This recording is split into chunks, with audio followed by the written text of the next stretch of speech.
sun is beaming down here in South Wales. Not for much longer, it seems, according to weather apps, but we're here at Llandow, the South Wales Karting Centre, for round 6 of the FAB-Racing Mini Bike British Championships. My name is Ross McIntyre, and alongside me today, as always, is Lewis Ray. Lewis, pleasure to have you here. How are you feeling looking into this one? Yeah, I'm feeling mixed emotions going into this weekend because weather forecast is not looking good. A lot of these riders haven't actually had the time on this track in wet conditions before, so it's a real learning experience for all the riders. Yeah, absolutely, of course. I mean, we saw some torrential rain in this morning's practice sessions. Luckily, it seems like it's going to be dry for the remainder of it, but just absolutely hammering it down. So it's going to be really interesting seeing out there how all the riders are going to cope. Yeah, it certainly is. All these riders just have to use their head, find time on the track, just take it slow and really just build yourself up for this weekend. Absolutely. So we've got a few riders here on hand, so why don't we come along and steal a few of them perhaps. Hello, fancy a chat? Anyone fancy a chat? Come on in. I'm liking the blue tongue. How are you feeling? Good. So you look, it's a bit wet, obviously. How's the bike feeling? You looking forward to the rain? Well, I feel pretty confident in the wear.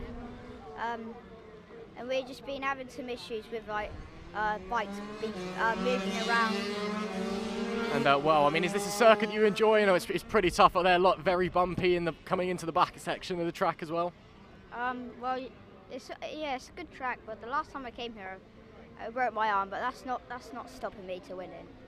So you're feeling confident then? Yeah. Awesome stuff, thank you very much. And let's grab Harry Payne as well. Harry, come on. I got to chat to you coming to this one. Obviously, last time we were here, didn't go too well. Ended up knocked out and being asleep for a little while. But, you know, you're back here. Very brave of you. How are you feeling? Very nervous as they're coming into that final corner. I'm always sort of testing my brakes down that straight just to test if they actually work. And well, of course, you know, again, to be back here is fantastic, and it's great to see you here as always. But you know, you're coming in here, you're just looking to get some good results in. Yeah, kind of, because this morning warm up in the wet, I got P6, which I'm happy with. Obviously, after my crash, that's really good for me. Well, best of luck out there. Best of luck. Thank you. Let's grab Sullivan Mounsey as well, because we're here. Hello. Hi guys. How are you feeling? Yeah, alright. I didn't go out in the last session because my Motor3 wets are actually so old that I've done the whole of pre-season on them, so there's no point me really riding in the wet, so we're just going to wait until it's dry if it does dry, but it's been alright this weekend. Yeah, I mean, it's looking like it's not going to be dry tomorrow. I think the rain's going to hold off for the rest of today. So, you know, looking forward to the weekend. How are you feeling? Comfortable on the bike? Yeah, we only got here this morning and just kind of rolled out, and it was all right. But I keep thinking it's a very sweeping, wide track. But when I was here on a mini moto, it seemed like that. Now I come here on the Moto 4, and it's kind of tight and biddy and a bit annoying. But I'm just gonna have a bit of fun if I do go. But it depends really if it's gonna be wet or dry. And how's the bike feeling? Obviously, it kind of ended up in a million pieces last time out. Is it all fixed up? Yeah, all the bikes fixed up. We've got better brakes now, turns out. So I've actually got a rear brake and a front brake, so it'll be all good now. Awesome stuff. Well, thanks so much, Sully, and of course, best of luck this weekend. Sure you'll smash it. Thank you, guys. And as well, let's see if we can snag a few more of our riders. You fancy an interview? So, how are you feeling? Looking forward to the weekend? Good. Just good? Yeah. I mean, do you like Llandow? I mean, it's obviously the only round that we have outside of England, so there's that little kind of special element about it here in South Wales, but it's a tricky track, isn't it? Yeah, it's quite a tight and fast corners. And, you know, are you looking forward to it? How's the bike feeling coming forward to it? Yeah, it's good. It bogged out in qualifying, so I'm hoping it doesn't do that in... Awesome. Well, best of luck. Pardon? Best of luck this weekend. Thanks. It is quite noisy out here in the bikes, but let's see if we can grab Charles here. Charles, you are up for a quick word? Yes, of course, yeah. Here with Charles Motorsport. How are you feeling today? Yeah, good, thanks very much. Yep, enjoying another FAB meeting. Of course, they're all brilliant, aren't they? And well, why don't you explain to some of the viewers at home what you're doing here at FAB today? Well, I work for Michael Laverty in his academy, and I run the FAB team. We've got Ethan here, Ethan Sparks, Ronnie Harris and Archie O'Brien. And I'm just, 2 of the boys are going to go on to other things next year, so I'm looking to bring 2 more boys up to our team for next year. And just looking at all the amazing talent that's here in the UK. Yeah, absolutely. Was that a bit of a job offer potentially for a few riders? Possibly, possibly. And well, of course, it's great to see, the dedication from Vision Track Academy as well, to come to these Fab events, to put together a team like that. It's obviously a big investment from you guys, but do you really just believe in the young talent that we've got here in the UK and you're willing to help them rise the ranks? Yeah, I think for too long, British kids haven't had the opportunities that the foreign kids have been afforded. And we're very, very lucky that Vision Track have backed this, because of course they're in Moto 3, British Talent Cup, European Talent Cup, and BMB. So without people like Simon Marsh and people that are prepared from Vision Track and people that are prepared to put some money into it, it's always going to be very, very difficult for the parents to afford to get their kids on. And this is a perfect scenario. We've got a stepping stone right the way through to MotoGP. And that's brilliant. Well, thanks so much, Charles, and best of luck for the team this weekend. Thank you very much. Thanks. Well, Lewis, again, great to see the dedication from Vision Track as always. Great to hear from some of the riders as well. And again, conditions not looking the nicest this weekend, but high spirits here. I think everyone's looking forward to this one. Yeah, I think they are. They're just going to have to use their head, as I mentioned before. And it's great, actually, with the Vision Track Academy, what they're doing here at FAB. And just, they've not been here too long, and already the development they made on the riders and the talents of the future for the UK, it's a real sign for things to come. Absolutely. So let's see if we can potentially grab a few more riders to chat to. I'm noticing one Ethan Sparks in here. Ethan, any chance for a quick word? Yeah. Go on then. So, championship leader, reigning champion. Obviously, Llandow's a track that probably holds quite good memories for you. How are you feeling coming back? It's pretty good, yeah. Last season I did quite well here, but not many people have ridden in the wet here, so I think it'll be quite difficult for a lot of people, but I think it should go well. That's great to hear, and of course, coming off of the last round as well, you've now kind of established yourself as the championship leader. You've kind of fought back from those early struggles, and are you feeling confident? I'm feeling quite confident. Even if I fall off a few times and get a DNF, I still have a lead in the championship, but it's good to just stay on and keep a big lead. And well, what's your plans for the future? Of course, we're not expecting you to have around Fab forever, as nice as that would be. But of course, you won the championship last year. You're leading the championship this season. So what's next? Hopefully next year I can race in Moto 4 in Spain and do that for 2 years. And then because the ages have gone up in BTC, I have to wait a long time. But when I turn 14 to go to BTC. Awesome stuff. Well, thanks so much, Ethan. Best of luck this weekend. Thank you. And let's see if we can grab some others as well, some of our younger riders who are with us this weekend. Enjoying your lolly? Is it good? So yeah, how are you feeling coming into the weekend? Actually, quite amazing because the first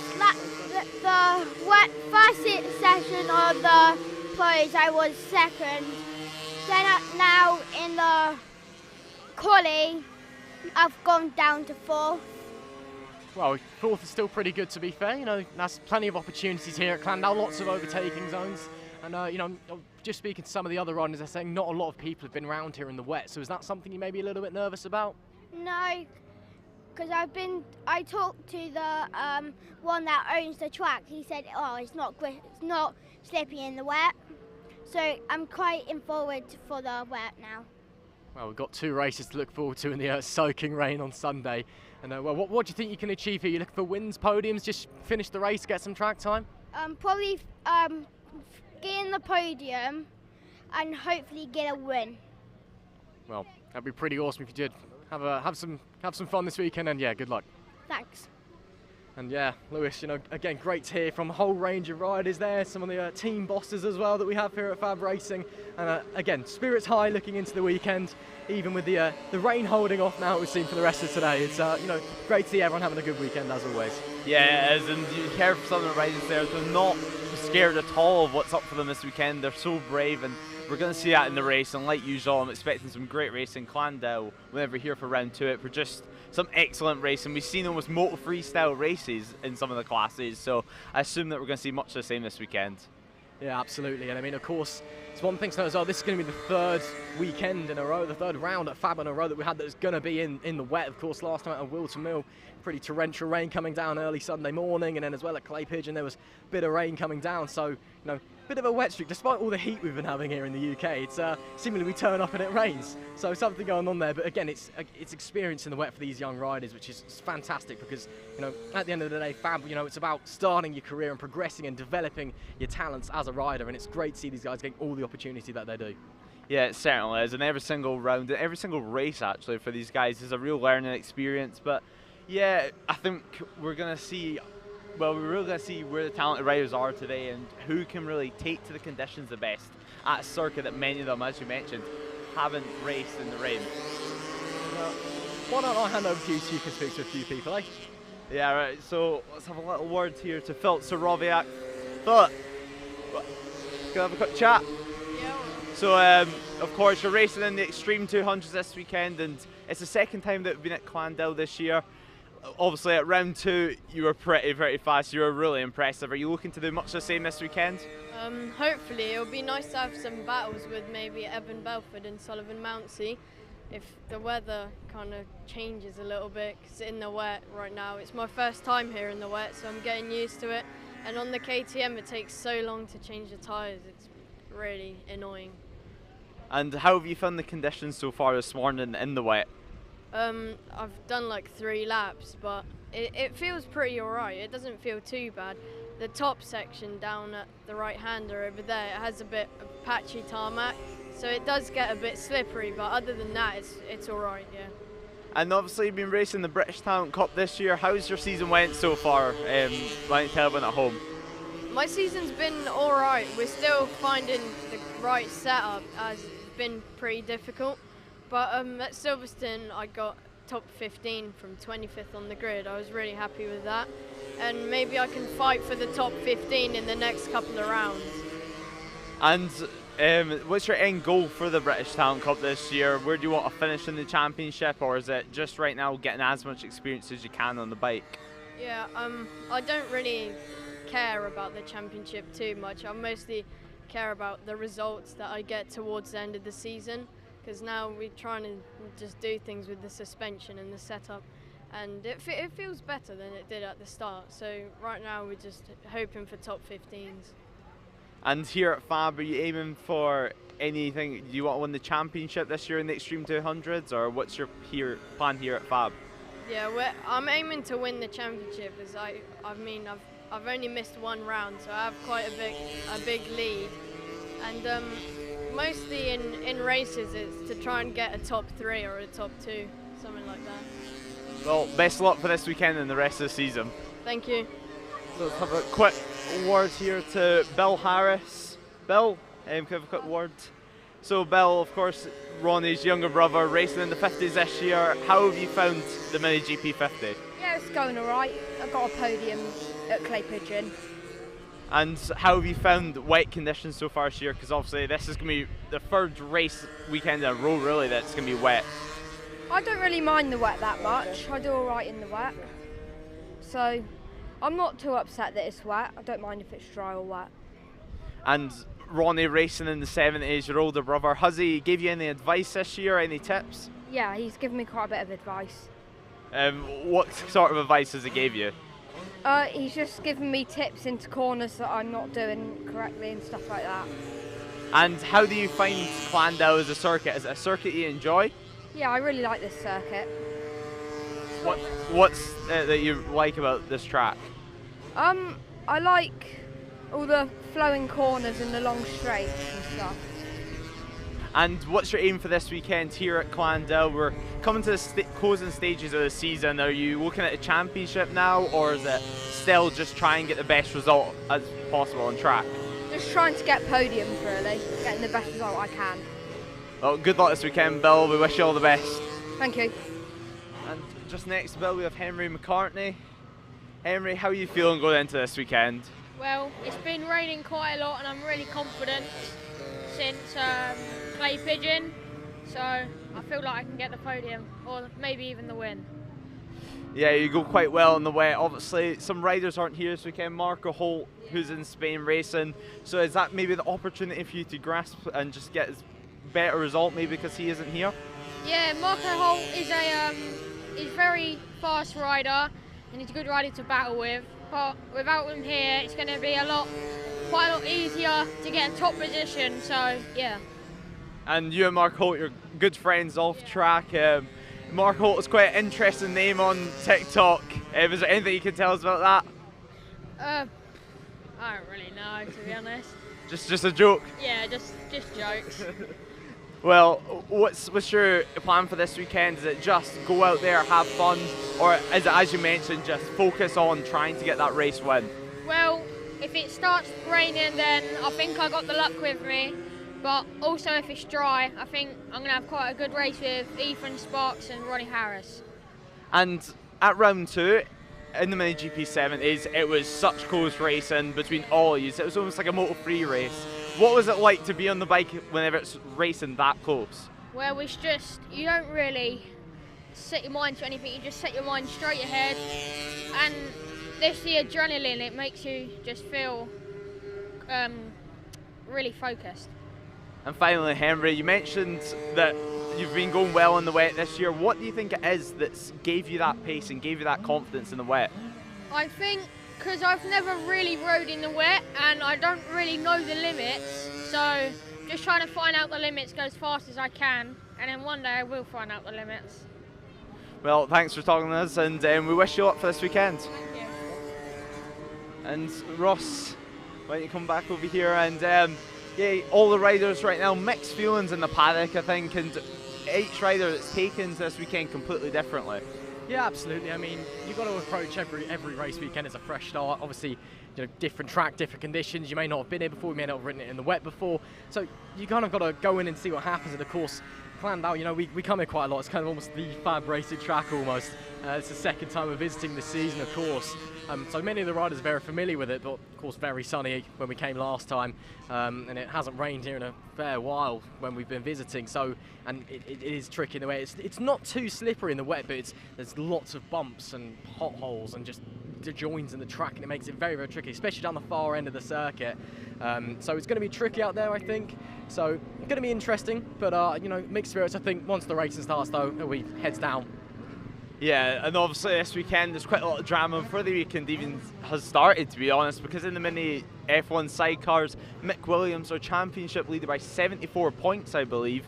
His passenger, Mike Elms, will not be on the sidecar this weekend and will not be on the outfit, and instead it's going to be a new sidecar passenger, and it's really going to mix up the championship, I feel. It's going to be, and with these conditions, it's going to be some interesting racing. It's going to be just a real chance to see if Mick Williams can capitalise on this and really just try to hold his championship lead.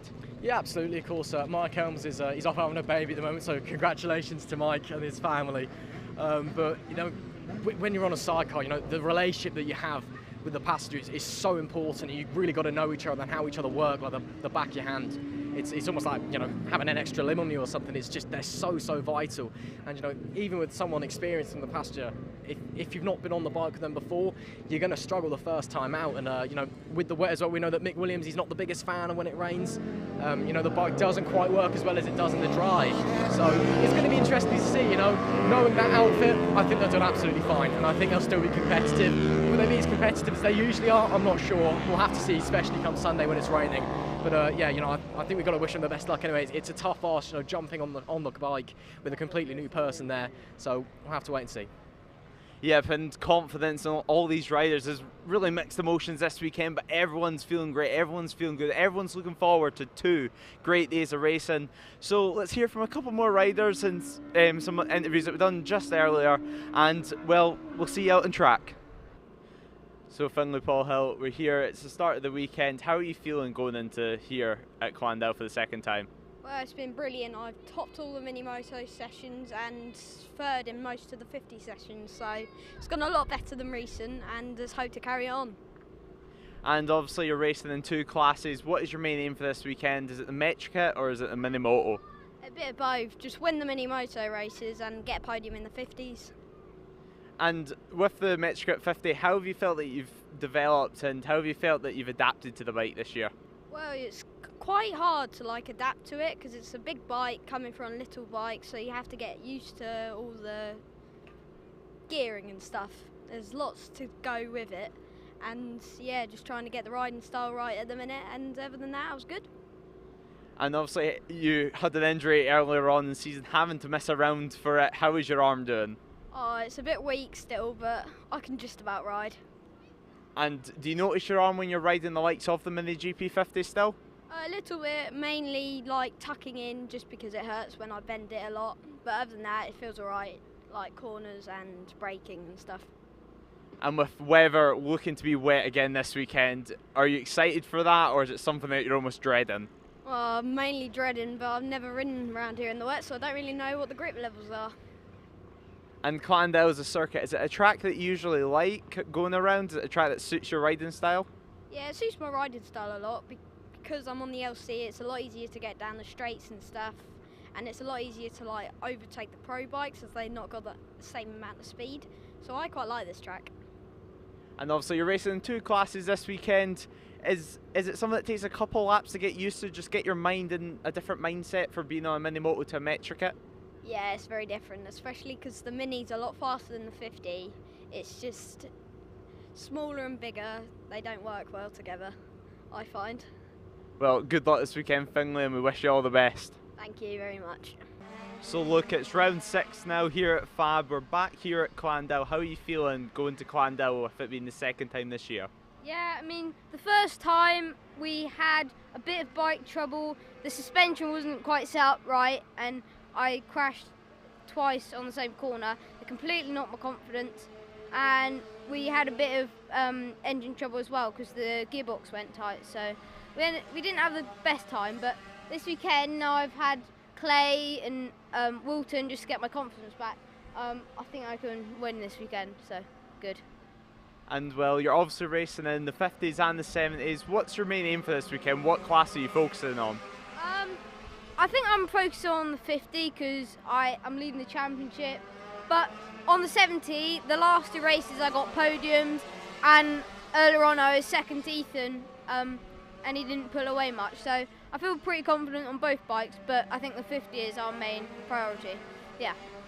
And in the 50s, Marco Holt's not here this weekend, so are you just focusing on keeping Archie behind you? Yes.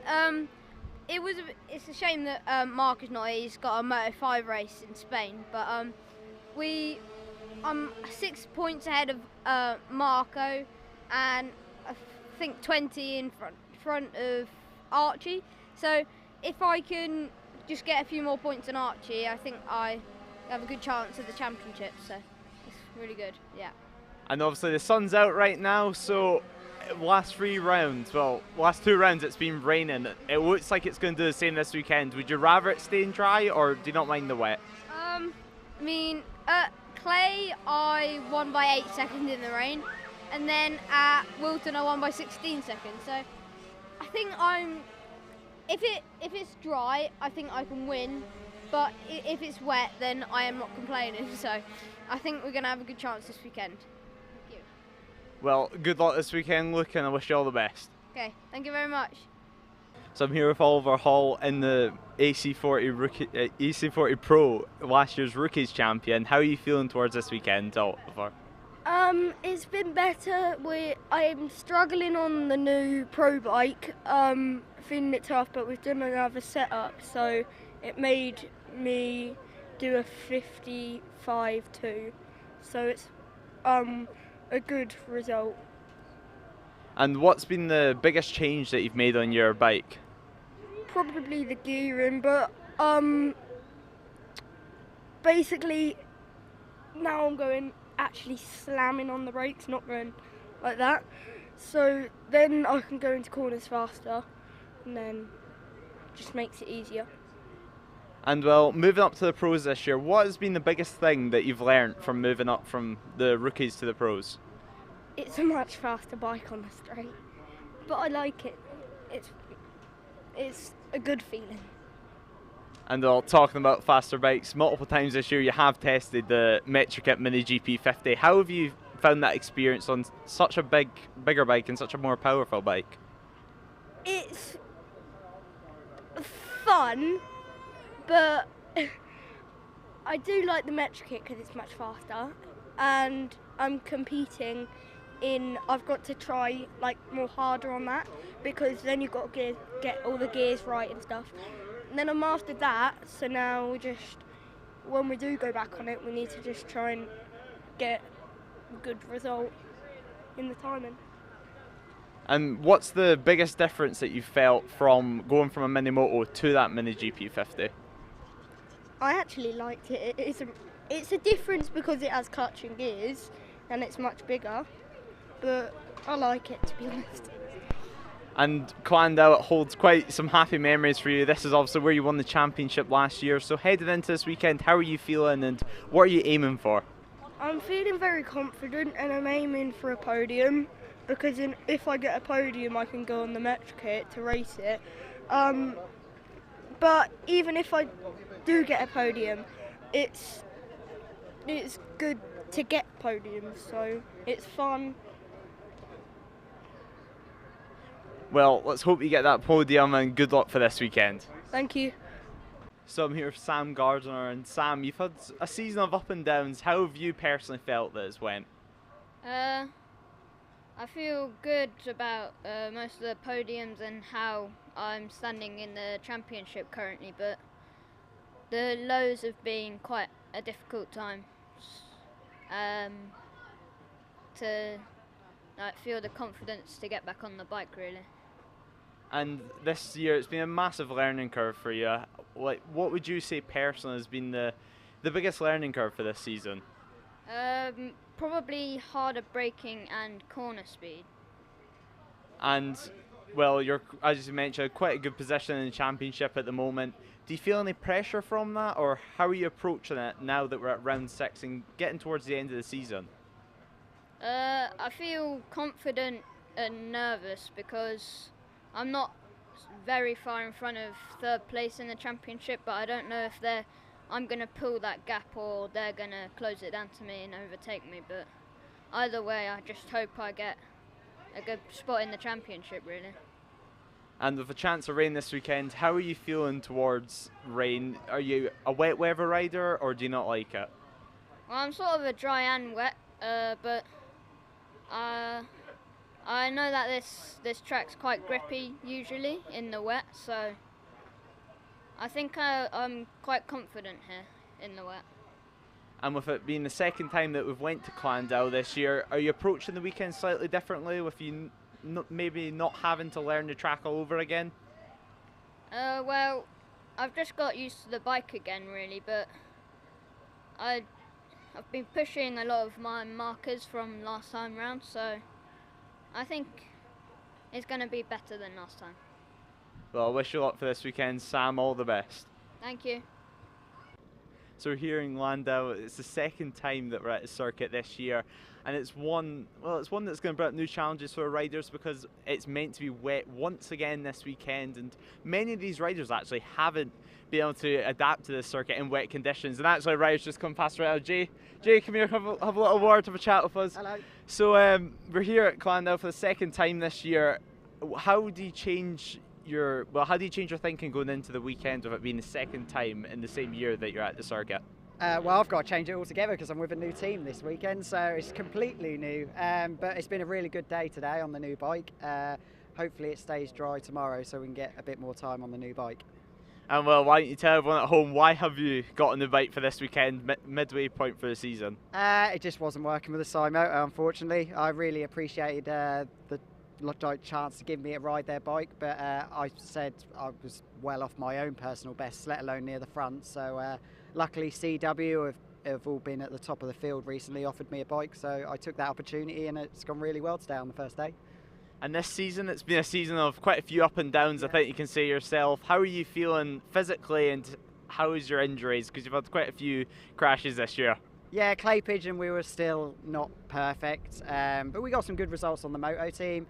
And then last weekend at Wilton, the side moto just weren't playing ball. So we've now swapped to CW. I'm fully fit now. I wouldn't say fit as in running fit, but we're getting there. It feels good. So I'm looking forward to this weekend.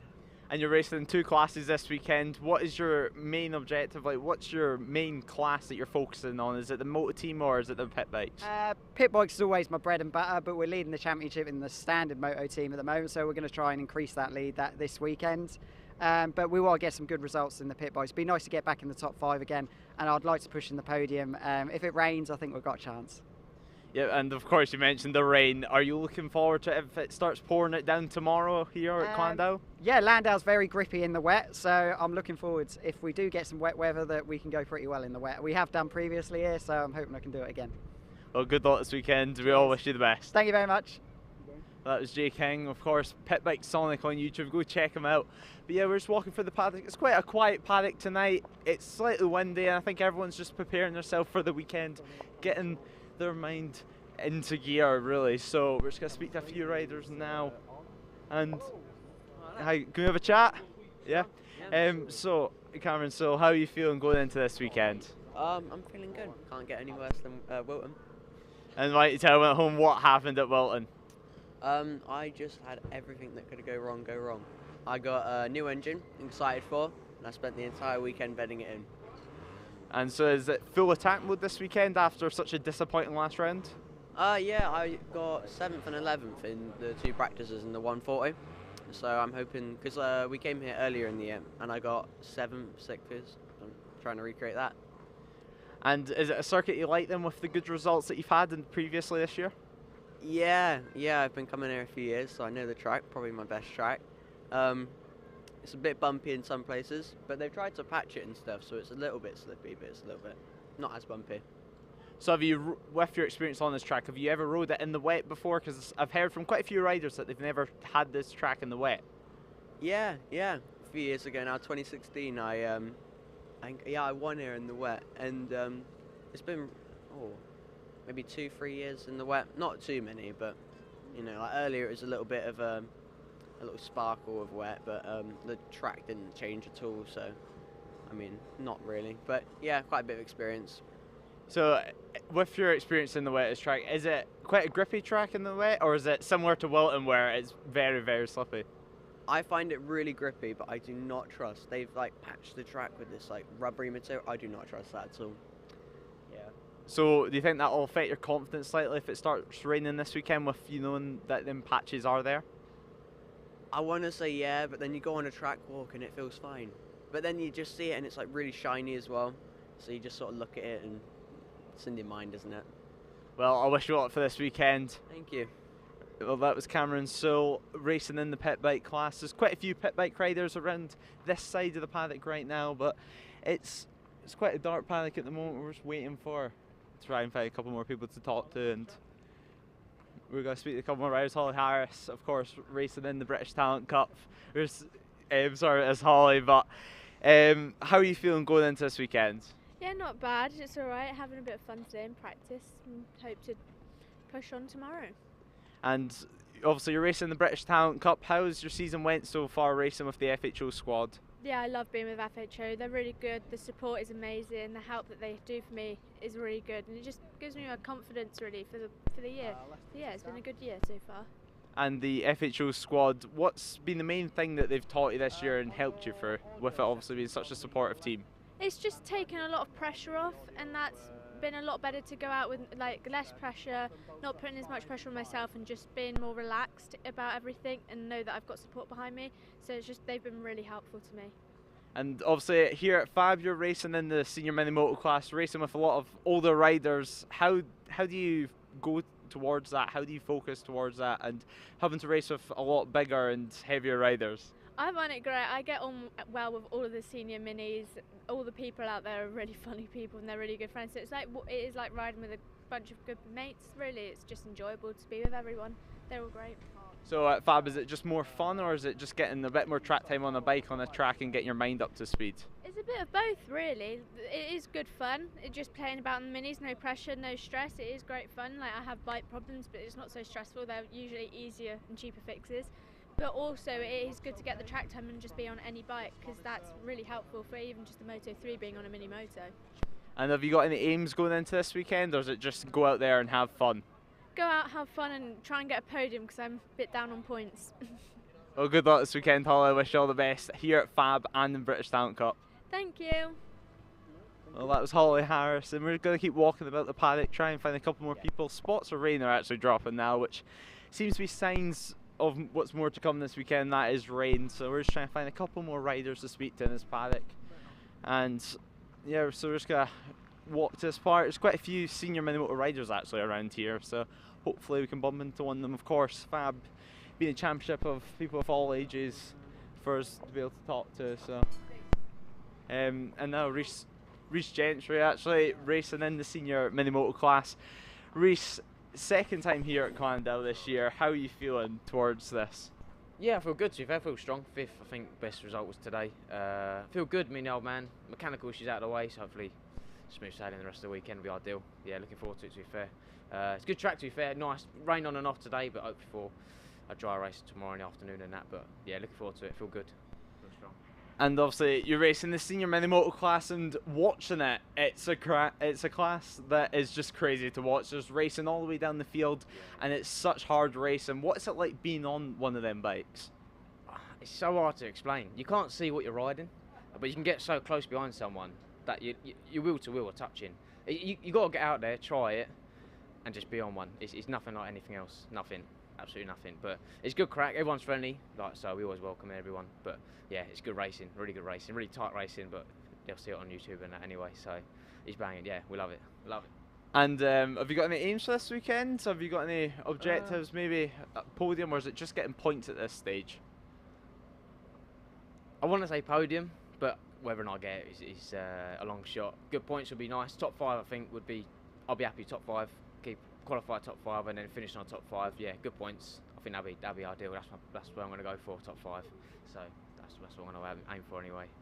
And with spots of rain actually right now in the paddock, are you wanting it to rain this weekend, or would you rather it stay dry? As you mentioned, you're hoping to get a dry race tomorrow. Yeah. I want dry race, to be honest with you. Yeah, I want a dry race. If it's wet, it's wet, but I think dry.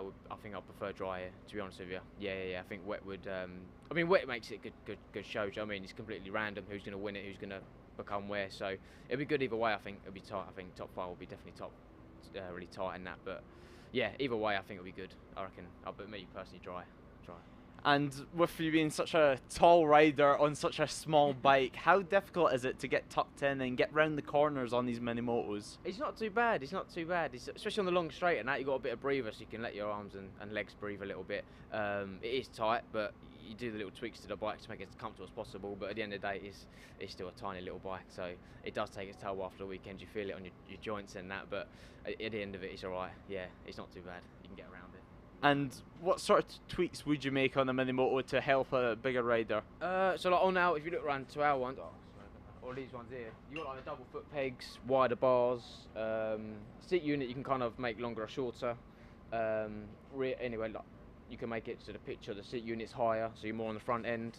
There's all little things you can do, you know. It's all trial and error. Like me, I'm long arms, long legs, so for me, I like the Evo because it's longer for a bit more breather room and stuff, but other people like the GRCs or the Blatters. It's preference. You can just jump on one and off you go. There's nothing wrong in that, but as you progress, you'll find you'll want to do the little tweaks to get quicker, to get more comfortable. The more comfier you are, the more natural it'll feel, in a weird sense, being on a tiny kid's bike, but the quicker you'll be. So that's the art kind of thing, you know. Be comfortable, be quick. That's the key. That's what you try and aim for. But at the end of the day, it's toy bike racing. Do you know what I mean? Twist the throttle and off you go. That's it. So yeah, no, it's good fun. But yeah, little tweaks. They do help. So with, as you mentioned, these are almost like toy bikes to you guys. Do you take it as serious, or is it just come here and have a laugh and have some fun with your mates? It's just come here, have a laugh, crash, win, whatever. It's all a laugh. It's a kid's bike. It's like, you know, don't get me wrong, you know, we're all going quick, we're all trying out there, but at the same time, when you're coming in the paddock, you know, like beer o'clock now, and yeah, jokes and have a good meal and good crack and that. So it's a laugh, to be honest with you. There's no money to win. There's no trophy at the end of the year. Maybe if you win a race, another trophy, but it's nothing serious. We're not sponsored or nothing, so it's just turn up, pay your money, out you go. That's it, literally. So it's not serious, just a bit of fun. Like father and son. So we just come here. No brother, nah, father and son. So, but yeah, we just come here, we enjoy it. It's good bit of family time and that. So it's Wayne's here now, but yeah, no, all fun. Everyone, like all the other seniors and that, we're all here. Everyone's helping each other. You know, your bike's not working and that. everyone will crack on and get it running for the next session. It's not like, you know, hostility or anything. You know, get it done, get out there, have fun. That's it, literally. So yeah, it's good crack. So yeah, no, he's not serious at all, really. No. Well, good luck for this weekend, Reece. I wish you all the best. Thank you very much. Cheers. Take care. Thank you very much. And well, rain's starting to fall on the paddock. It looks like it's going to be another wet weekend. Join us here at FAB and stay with us for the full weekend coverage. We have a total of 30 races coming up for you guys, so enjoy, and we'll see you in just a couple of seconds.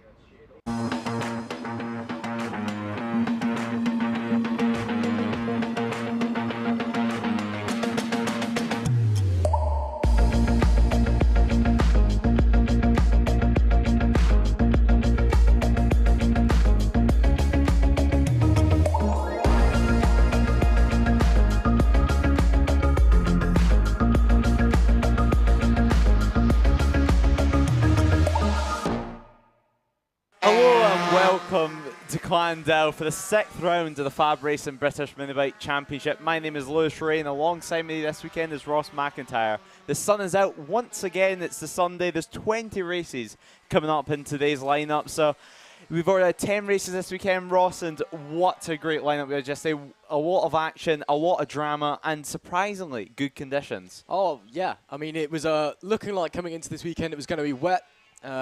Wasn't wet yesterday, quite clearly not very wet today, despite our beliefs. So we'll roll with the nice weather. It's not too bad outside, but yeah, lovely conditions yesterday. Looking to be the same today as well. And we just had some great racing all throughout the day in all the categories. And again, we've got 2 more races from each of the categories to look forward to today. The race 2s, the race 3s. We're just seeing the last of the morning warm-up sessions. The senior mini motos just coming to an end now, and the mini GP 70s just about to head out. And then after that, we are straight into the action with the Pit Bike 140s race 2. But we had some fantastic racing on display yesterday. My voice was a little bit hoarse after all of that. And, you know, it's the second time we're here at Llandow this year at the South Wales Karting Centre, just 20 miles to the west of Cardiff.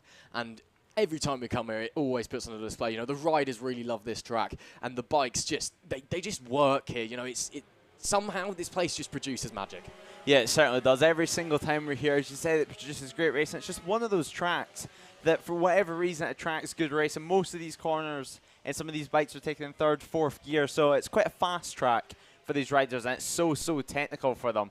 But it's a track which has a corner, I would say, that suits everyone and that suits someone's riding style, which just lets them all bunch up. So by the end of the lap, by the start-finish line, they're all close together, and then we put on a great show. We seen yesterday in the last race of the day in the 70s, a lot of drama, even after the race finished, of course, with that red flag coming out due to the crash with Ronnie Harris, which it doesn't look like he's actually going to be out on the bike today, but it's a massive shame because of that. But the race was taken 1 lap previous because not everyone got across the checkered flag before the red flag came out, so it had to get taken back up, which means Henry McCartney actually won the race, even though Ethan Sparks technically won on track.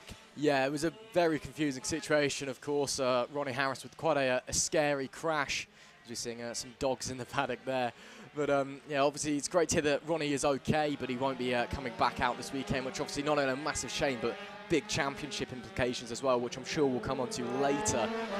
But so the red flag for the accident came out before the last 2 riders had finished the race. And as per the regulations, if a red flag comes out and not everybody who is still running has crossed the line and taken that checkered flag, then the race result is taken from a lap prior. So despite the fact that Ethan Sparks, who you're seeing on your screen now, crossed the line and won the race as he feels he did, and I know that the team feel like he did as well, the regulators say we've got to count back a lap, and 1 lap before, Henry McCartney crossed the line in first place in that titanic 3-way fight for the lead, with Luke Fitchett tagging on alongside them as well. So Henry McCartney was declared the winner, which was a little bit controversial among the 70s paddock. I know there's a few people quite unhappy with the decision. I'm sure the McCartneys were absolutely delighted with it. You know, it doesn't matter how they come, it just matters that they come, I suppose. So perhaps Ethan Sparks with a point to prove today. We know that he loves this track. Great memories here, of course, from last year at the final round, clinching his first championship in the 70s, and looking to take 2 in a row as the season gets on as well. And he obviously did very well here earlier in the season, and well, obviously won on the road, didn't win in reality, but still 2 races to look forward to today.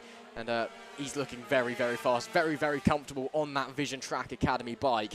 And, well, the championship leader and the reigning champion, as I said, a point to prove, but got fierce competition. Again, Henry McCartney obviously being declared the winner, and Luke Fitchett in that battle. Honestly, add a couple more laps into that, and any one of those three could have won that race yesterday.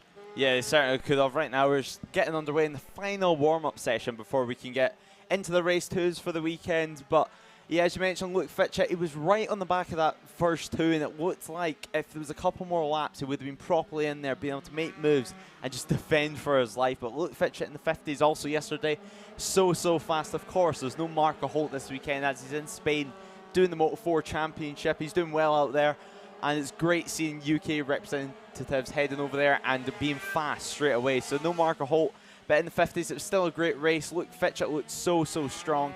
Archie O'Brien, it starting to get better. Even today, we should hopefully be able to see his start to improve just slightly, because he's no longer dropping them 3 or 4 positions off the line. I was just speaking to Archie O'Brien this morning, actually, and he was saying that he's been testing the 70 this weekend on the Friday, and he's looking to hopefully race it next year, and they're hoping also to run the 50 next year, but nothing is decided just yet. So hopefully we can see the likes of Archie O'Brien in this 70 class that you're seeing right now in their final warm-up session, and even in their warm-up, actually, they are treating it almost like a race. It bunches up even in the warm-up session.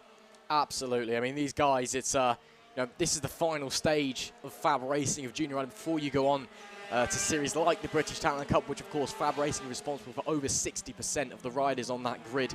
They've all come from this series, and this is this last step before you go on and, you know, really start to pursue your motorcycle career.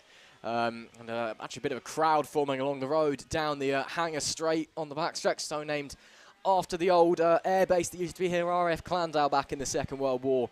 But yeah, you know, these guys, they get out there, and you know, they're so young, and these bikes are so fast, and it's just unbelievable what they produce. I mean, the racing yesterday was just phenomenal in all of the mini GP races. And of course, you know, don't forget the mini moto. Those young guys out there giving it a good go, and that's always entertaining. And of course, got that racing to look forward to. And the adult classes as well, they'll be up next. The Pit Bike 140 is, of course, the first class to look forward to. But, you know, the 70s was, you know, just the place to be. And of course, that, again, that massive three-way battle.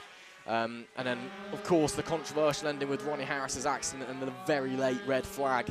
And of course, it's a shame that Ronnie won't be back out today, but he's all okay, which is the main thing. But the bike is perhaps not, I think, is not quite okay as he is, shall we say.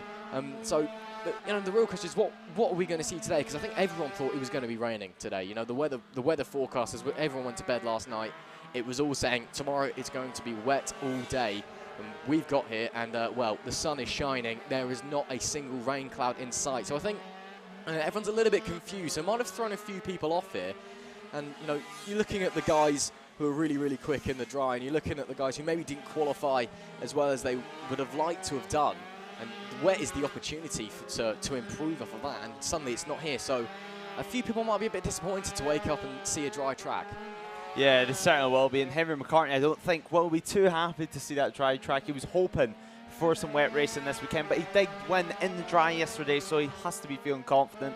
But yeah, this warm-up session just has under 2 minutes to go in it. You've seen a couple of people at trackside, one of them being Luca Allen, who should have been actually racing this year and on a 600 in the British Superbike paddock, but picked up a leg injury, had to get surgery on it. So Luca, I hope you're recovering well. And yeah, this session's just finishing now. It shouldn't be too long. And in race one, as you mentioned, great 70 race, great 50 race, and in the mini moto classes, we had Sebastian Gieslowski being able to take it to Taylor Tomlinson. We've seen him make a massive mistake, which we thought cost him that race win, but Sebastian Gieslowski put the hammer down and managed to retake that race lead and win the race in the finish-up. Absolutely. Of course, you know, what's part of the joy of seeing the FAB Racing Rookies Cup and these young riders getting their first racing experience on a mini moto is you get to see them develop across the year. And Sebastian is a rider I've been really impressed with the development. Of course, you know, he was one of the front runners come the start of the year anyway, but it's been very incredible to see how far he's come since then. And of course, all his rivals around him and close friends, I'm sure, as well. Of course, a real family community here at FAB Racing. And he was just absolutely on it yesterday. He clearly loves this track. And I was speaking to the championship leader and the boy who finished second yesterday too, Gieslowski, Taylor Tomlinson, and he was just this morning. And Taylor was just like, you know, he's so light And around here, you know, the weight advantage of, because with the rookies, obviously many of them are different ages at different stages of their growth development. And so the weight advantage really does sometimes come into play. And he was saying, he's so light, I can't catch him round here. And I'm sure that Taylor Tomlinson is one of those riders who's a bit disappointed that it's not raining today. He loves it in the wet. And of course, you know, championship leader is clearly no slow coach, but in the wet, you know, he really puts on a display. And so I'm sure those two will be having, once again, a fierce battle out in the FAB-Racing Rookies Cup. Checkered flag is now out in the final warm-up session of the day, and I can hear some pit bike engines rumbling behind my commentary box. So we're getting ready to go racing here on Sunday, as we see some of the crowd watching along there, of course, as always. Many of the riders and the community here at FAB watching all of the races. And, well, actually down in the... It is the old pit lane. I believe there's a rather large crowd forming. And, well, what a better race to start off the day then with the Pit Bike 140s. An incredible race yesterday. We saw Taylor Lawrence in his final FAB Racing event before he goes off to join the RAF. And Rossi Banham having a great battle. Unfortunately, Taylor came down early onto the race, and Rossi just put on a display of utter dominance. If Taylor can stay on it today, maybe the reigning champion in Taylor and the reigning vice champion and championship leader in Rossi can have one last battle for the ages. Yeah, it certainly seems like it. Rossi Banham looked so strong, and he just put lap after lap after lap and broke the lap record countless times yesterday in race 1. But he just made Taylor Tomlinson crack, and now Taylor Tomlinson in race 2 today is going to be wanting to mainly stay on that bike because he wants to have happy memories of his final round here at FAB. So I think obviously we're going to have a great race because it's the Pit Bike 140s. It was a bit... I would say it's a bit more gapped of a field than what we're used to seeing so far this season, but it's beautiful sunny conditions today. What better conditions for you to be racing? This is really the type of conditions where you get to see everyone's pure pace. Yep, absolutely. And, you know, the pit bike riders love it around here as well. A lot of chances to, you know, really utilise that pit bike ability and run wide and onto the grass and on the curbs. So I think we're going to be in for an absolutely fantastic one. Race 2 for the Pit Bike 140s, getting ready to get going. All of the riders forming in on the dummy grid as we just wait for the final checks to get underway before they get the go-ahead. Of course, coming off of that absolutely superb race 1, Taylor and Rossi at it like they were all season last year. The battles of old, long may they continue in Taylor Lawrence's final FAB Racing round before he goes off to join the RAF. But Rossi Banham, after Taylor goes down early on, just a display of dominance. And the question in anyone's mind, can anyone stop him for the remainder of this weekend? Can anyone stop him this season? He has been on fire. Yeah, he certainly has. You can just see him line up into his grid slot, getting ready to go out for what is going to be an excellent race too. It's a 19-bike field that we have this weekend in the Pit Bike 140s. It produces great racing. There's so much talent in this field, and it's great to see so many riders still taking part in this series and still taking part in every single round this year. Rossi Banham, of course, leading the championship. He's had such a dominant season as they head out now in the green flag lap. It'll be Rossi Banham on pole position with Lucas Brown alongside him. Taylor Lawrence's final FAB Racing weekend will be starting 3rd with Reese Peacock alongside him. Samuel Munson will be starting 5th, and Liam Wood rounds off the 3rd row. Nathan Riggy will be starting 7th with Jamie King alongside him. Chris Wells 9th. Cameron Soule will be starting 10th after disastrous Wilton Millie described it when speaking to her earlier on in the weekends. Zach Tureen will be starting 11th with Sean Whitaker alongside him. Elliot Crosby in 13th with Chadley Whiten in 14th alongside him. Simon Gates 15th with Thomas Dudson 16th. Johnny Brook will be starting 17th with Paul Noza will be starting 18th, and Keaton Payne will be rounding off our Pit Bike 140 grid. It should be an excellent race. You can just see now they're heading round to the grid to start this race and start the first race 2 of the day. Yeah, as they come round, Rossi Banham looking cool and collected on this formation lap. Just bringing it in to that #1 grid slot nice and calmly. It's important to note that what we saw yesterday, that all of the grid slots on the right-hand side of the grid, that'll be the even numbers, actually got a better launch. So second place here, Lucas Brown, potentially could be having a look into turn 1, but Rossi and Taylor if anything's go by, it's their race to lose. Race 2 of the Pit Bike 140s. Here we go. Red lights on, red lights off. We're underway. Taylor Lawrence gets an absolutely storming start. Rossi Bannon will lean into turn 1. Lawrence following him, but that was a brilliant jump from third on the grid. Lucas Brown drops back onto that P3 podium spot. It's all clean through the hook on this opening lap, but Taylor Lawrence, that was brilliant away from the lights. Superb reaction, and he's already all over the back of Rossi Bannon. He wants to make up for that race 1 mistake. He wants to stay on. He wants to win here. Yeah, he certainly does. Samuel Munson got up into 3rd place off the line, but it looks like Lucas Brown has managed just to slip through, dropping them back down to 4th. But up front, it's still Rossi Bannon in that race lead, and Taylor Lawrence, he looks like he's ready. He looks like he wants to win this race because he learned his mistake from yesterday, and that is do not let Rossi Bannon get into a rhythm. This is a 12-lap race, and it doesn't look like he's going to find any way past on this first lap. He's just sitting behind, maybe taking a little bit to learn, because now he heads round to start lap 2 of this race. Taylor Lawrence is looking for any way past this way, that way, with his bright, bright green levers. It's so easy to spot. But Taylor Lawrence now trying to line up and move everywhere he can, but he has to back out of it because Rossi Bannon is taking the inside line. He's defending. He's doing it pinpoint perfect. This is exactly what we've seen from Rossi Bannon, but now Taylor Lawrence having a little look up the inside there, but Rossi Bannon closing the door, making sure he cannot get past Taylor Lawrence. Now you can just see completely different mentality from yesterday. Oh, I'm going to miss this. I'm going to miss Taylor Lawrence and Rossi Bannon fighting. 2 of the bestest of friends off of the track, but 2 of the greatest of rivals on it in this 140 class. And there is nothing to separate them as they head down the hanger straight. Lawrence doesn't even try to look this time. Further back, trying to go for the move there. That's Lucas Brown having to go on the defensive. He's dropped off of the podium now. I think that was Liam Wood who's having a look there. But it's still Bannon from Lawrence at the front. P3 is, in fact, that's Samuel Munson now. So Lucas Brown early struggles in this race too, and look at the gap. The front 2 have already pulled on Samuel Munson there, who's on the defensive, trying to move forward. He's got Lucas Brown for company. Of course, we know Lucas is a superb rider. There's actually behind them, I think that was Liam Wood to the inside of Lucas Brown, and yes, it was. So there it goes. It was Reese Peacock, apologies. So Reese Peacock now back up to P4. The man who seemingly wins more races at the last corner on the final lap than anybody else. Here we go. Lawrence had a little look to the inside, a little bit too far back still, but again, 9 laps to go at the line this time by. Plenty of time. Just let the battle commence. Yeah, it certainly looks like it, and Samuel Munson now is under a lot of pressure as Reese Peacock manages to get past Lucas Brown. Oh, and Lawrence again! Down at the exact same corner as race 1, so Taylor Lawrence not learning the mistake from yesterday, and once again pushing too hard. Rossi Bannon has broken once again, so Taylor Lawrence, it's been a disastrous race so far, but he can still pick off points. He's still in point scoring positions as Samuel Munson now is starting having to defend from Reese Peacock as Reese Peacock looks down the inside, but it doesn't look like he can get to work because Samuel Munson blocks the line, blocks it. He's so defensive. Samuel Munson has such a busy weekend this weekend because he's racing the 70s, which is just before this class.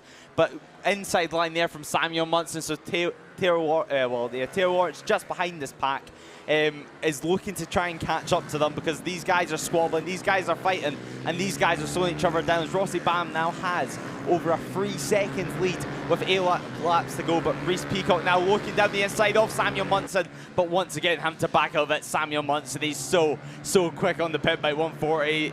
It's 2 completely different style bikes that he's racing, but yet he can adapt it just straight away. As Reese Peacock now is diving down the inside, going past on the brakes, but Samuel Munson braking slightly later there. But Reese Peacock looking for any way behind, because Lucas Brown is just behind him, so he has to go on the attack straight away with just 8 laps to go. It's a tough move to the inside of the right-hander at Chalmers there. You can pull it off if you're feeling strong, and well, he gave it a look, but it's tight around there, very bumpy, very rough, so have to wait and see. And oh, what a shame for Taylor. I just cannot believe what I'm seeing. Same corner, same problem. Luckily this time he's not dropped too far back, as we see Jamie King running in 5th. That's pretty strong for him, of course, on the new bike this weekend after parting ways with that factory Moto team. Looking to improve his fortunes. The 3-time champion hasn't been enjoying the best of luck in FAB-Racing this season, unfortunately. Despite being the reigning Moto team champion, pit bikes just haven't quite gone his way. but looking for a fresh start and looking to try and move back up and be with the front runners, which he's just been on the tail of for the majority of this season. Rossi Banham's done what he's done yesterday and absolutely checked out, banging in the fastest laps. We're a little bit off of his lap record, which he set yesterday, about a 10th off. But it is still early in the morning, so track conditions perhaps not at their optimum as once again down into turn 1. A look from Reese Peacock. We'll have to see. And of course, got to remember these pit bike guys. They're all good friends. They all like a night out. Out in Barry last night, we've seen. Had a few of them visiting the Gavin Estate House, as we did, which was a great highlight of the evening. So some of them maybe not feeling the best that they felt out on the racetrack, but we'll have to take that with a pinch of salt. But Reese Peacock is pushing Samuel Munson. He's pushing him hard. Lucas Brown on the back, just being patient. I think he's not pushing too hard, just holding onto the back. There's still 6 laps left to go. There's no point of trying to risk a move, as that I think I just saw there was Taylor Lawrence already up into P6. Yeah, Taylor Lawrence making up positions every single lap. He's just putting in times, being consistent. And there's Lucas Brown and Reese Peacock are down at the final corner, on the exit of the final corner. Both of them up on their feet and both of them trying to get underway. It looks like there's a bit of confusion, maybe a bit of blame going to each other there, but they're both back on the bike. Reese Peacock's just trying to get started. Yeah, trying to struggling there, isn't he? He's got it started again, though. 5 laps to go in this race. Now that's going to be even more positions for Taylor Lawrence. Taylor Lawrence is up into 3rd now. Jamie King's up into 4th. Rossi Banham still in the race lead. So right now our podium is Rossi Banham, Samuel Munson, and Taylor Lawrence, with Jamie King sitting in 4th position. So that has completely changed up this race, completely changed up these positions. Rossi Banham backs it into that final corner. He has so much confidence. Best lap of 49.2.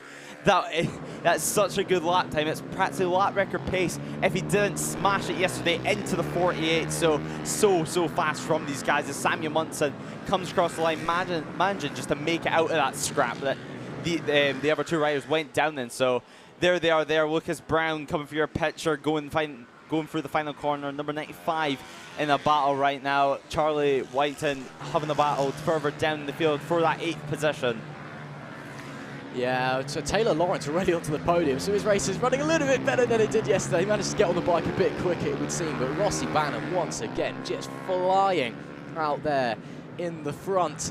I mean, again, Rossi coming into that final corner is just so impressive. He's one of the riders where if you stand at the trackside and just watch go around, he immediately catch right. Not obviously from the bright yellow helmet and the leathers, which are very obvious who he is, and the knowledge, of course, that he's a junior superstock rider off in BSB, so he clearly isn't too shabby on the bike. But he's just so brilliant. Again, that junior superstock experience that he's now bringing with him, you can see a visual improvement out on track. You can just see what he's doing differently to last year, and he's just so much quicker. You see moves being made into the final corner. Reese Peacock diving down the inside of that Harriet Crosby, I believe that he's just gone through. Yes, it is.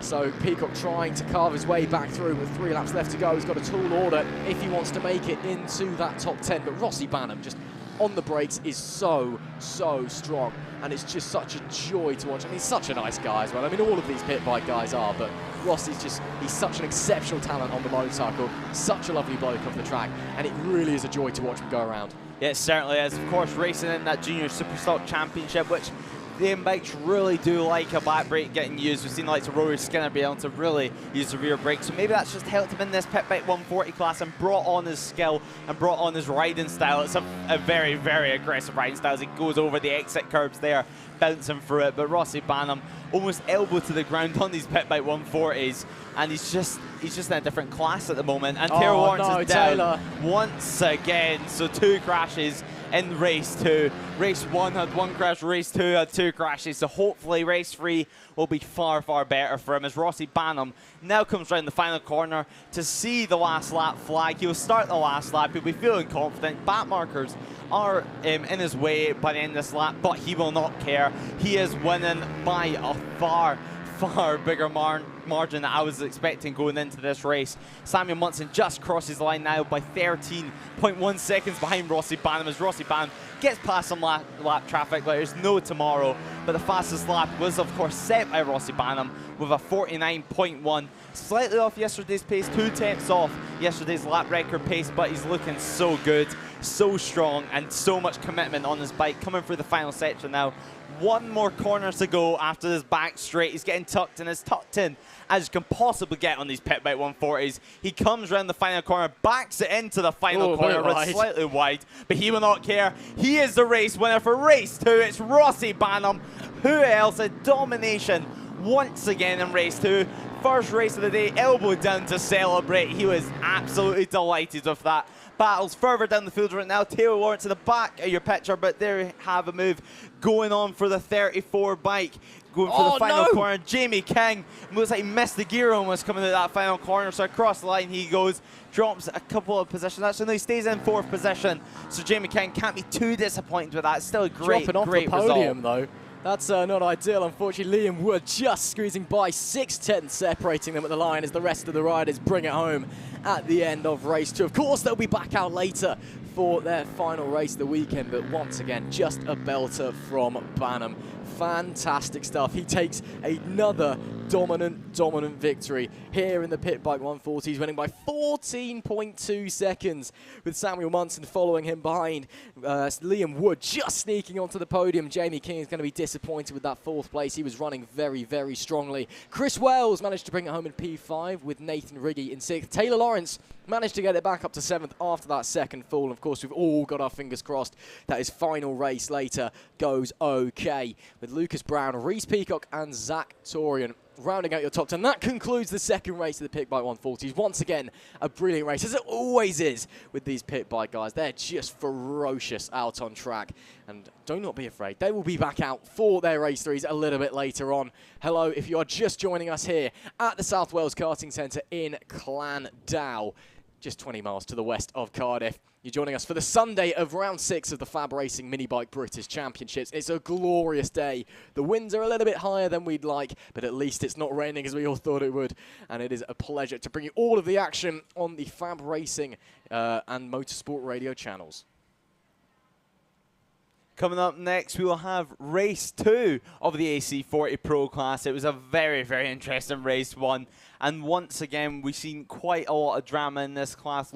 Lewis Hull, once again, struggling with that straight line speed. Sam Gardner had, well, an eventful yesterday in the LC40 class and in the AC40 Pro race, because he's had some bike issues this weekend, not being able to get the bike started actually in the warm-up lap. But we're expecting great racing once again today. So much talent in this field. Byron Johnson, Sam Gardner, Harrison Day, Matthew Thomas, just to name a few.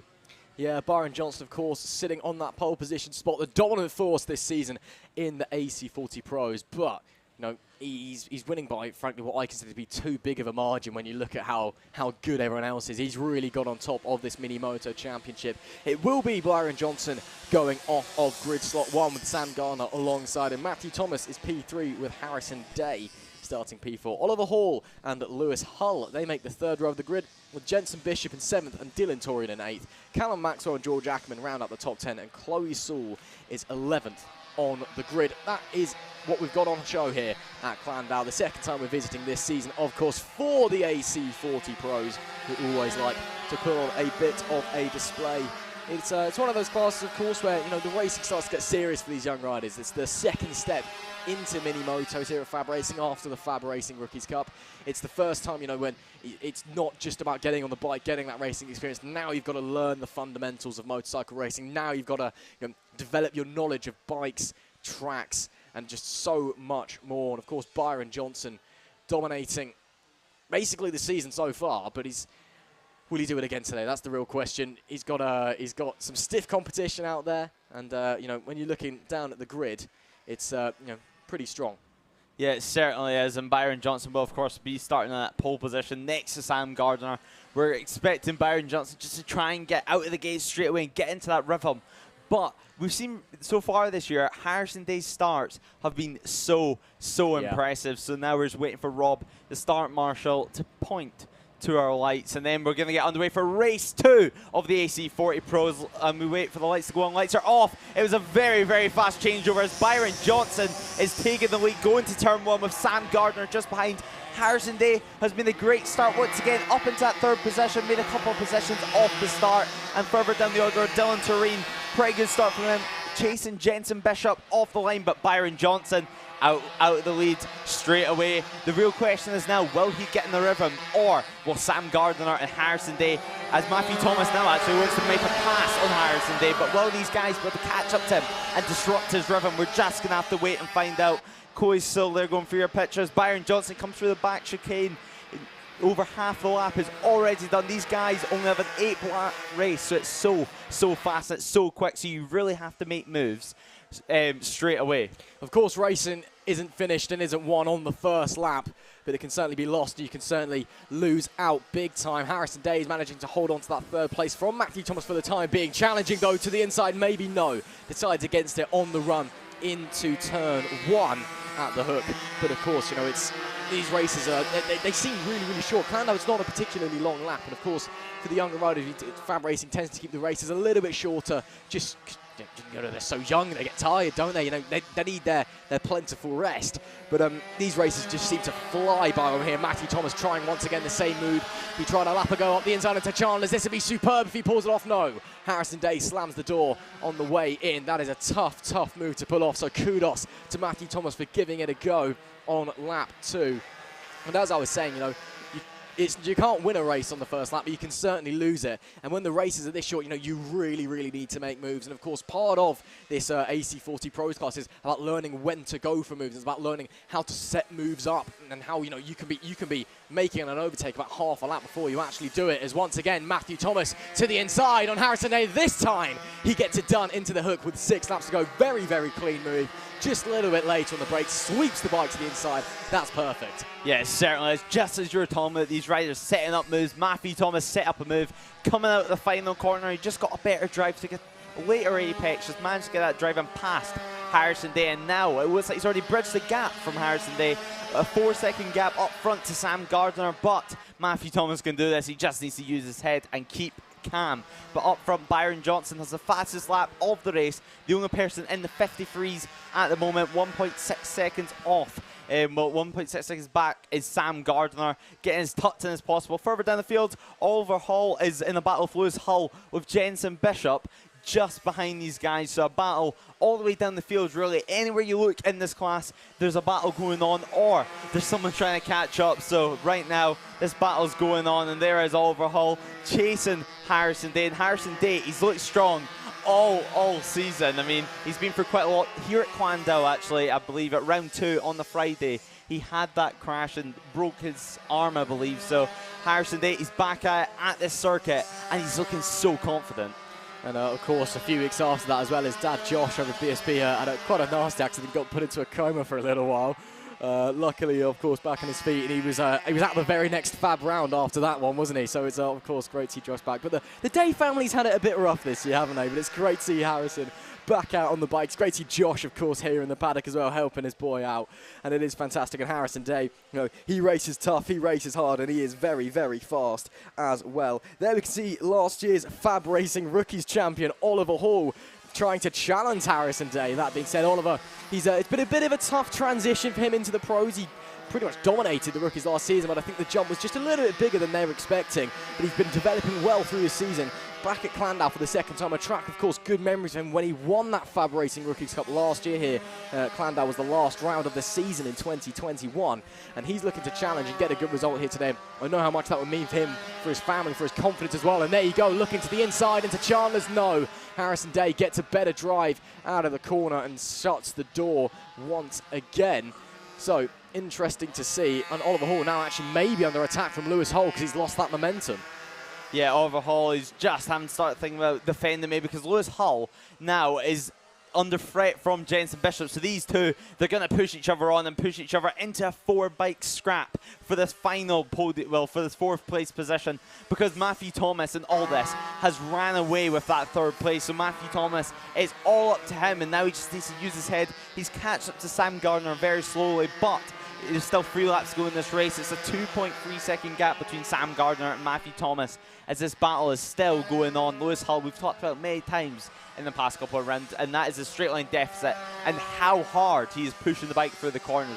You know it's bad when you can visibly see it. You can visibly see the bike chattering away and wanting to tuck the front, so it's so impressive that he's still being able to put in these lap times and put in the performances that he has. As this guy right here, Byron Johnson, has put in a great performance all weekend and all season, actually. Currently 3 laps to go. He comes across the line to make it 2 laps, and headed into this weekend, he had a massive point gap. He had 110 points back to Sam Gardner, but of course this man has the fastest lap as well. A 53.6 is his fastest lap, and there's confirmation of his fastest lap. He is in a different postcode right now, really, from anyone else, because the gap is 6.5 seconds to Sam Gardner. Yep, clearly loving the South of Wales is Byron Johnson as he heads down to the back end of the circuit. Just another brilliant, brilliant ride from him, as we've been seeing all season long.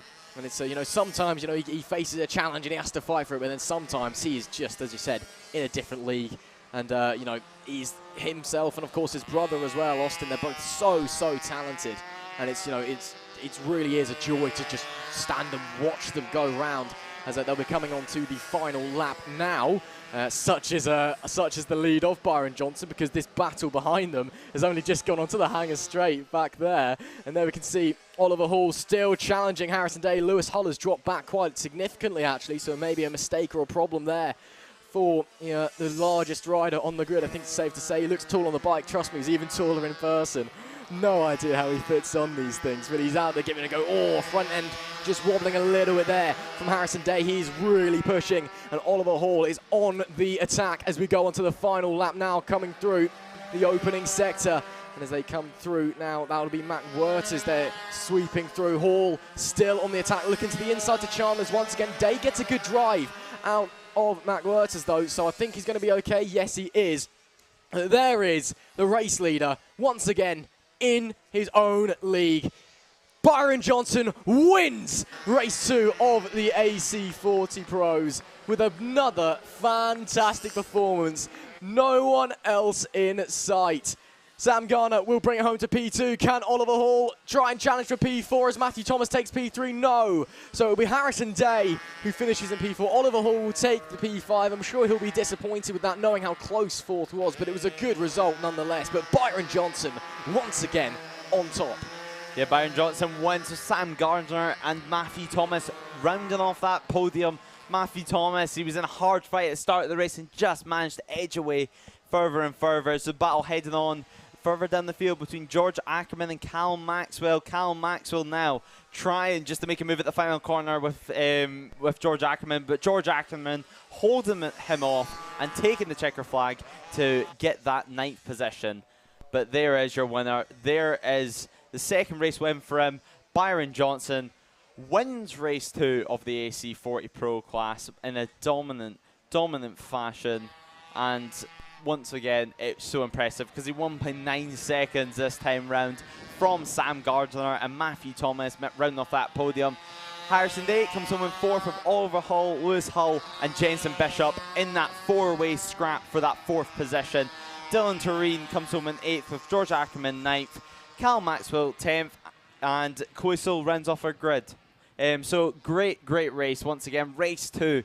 It was exactly what we expected from the AC40 Pros. A lot of young talent in that class, and it's really the middle class of the mini-motos. So another race coming up later today, and now Byron Johnson is going to want to do it again. Race 2 for the Extreme 200s about to head out onto the grid. And, well, we had a fantastic race, one with a huge 4-way fight for the lead in race 1. And, well, I'm sure we're going to have even more exciting action this time round. As you can see there, the 2 riders starting in P2 and P4 at the front there. Sullivan Mounds, who I thought actually wasn't going to be going around because he had a bit of an accident in warm-up when he was walking past our International Broadcast Centre, complaining and mumbling something to his dad about it being broken, and his dad didn't look too impressed. But he's on there on the bike, on the Frankenstein Moto 4, as I like to refer to it as. As you see, some of the marshals watching along, of course, a big thank you to them and the medics and all of the people doing a great job this weekend, allowing to make this round 6 of the FAB-Racing Mini Bike British Championship possible. And, of course, to all the crowd watching along, all the families here at FAB-Racing, allowing everyone to go racing. It is a real privilege to come and watch these events, to come and see some fantastic racing action. And, we thank all of you so much. As the riders get on to the grid, preparing for their formation lap. Not seeing Jamie King again. He was late last time, looks to be late again, but we'll get going on the formation lap. Anyway, Evan Belford goes off the pole position.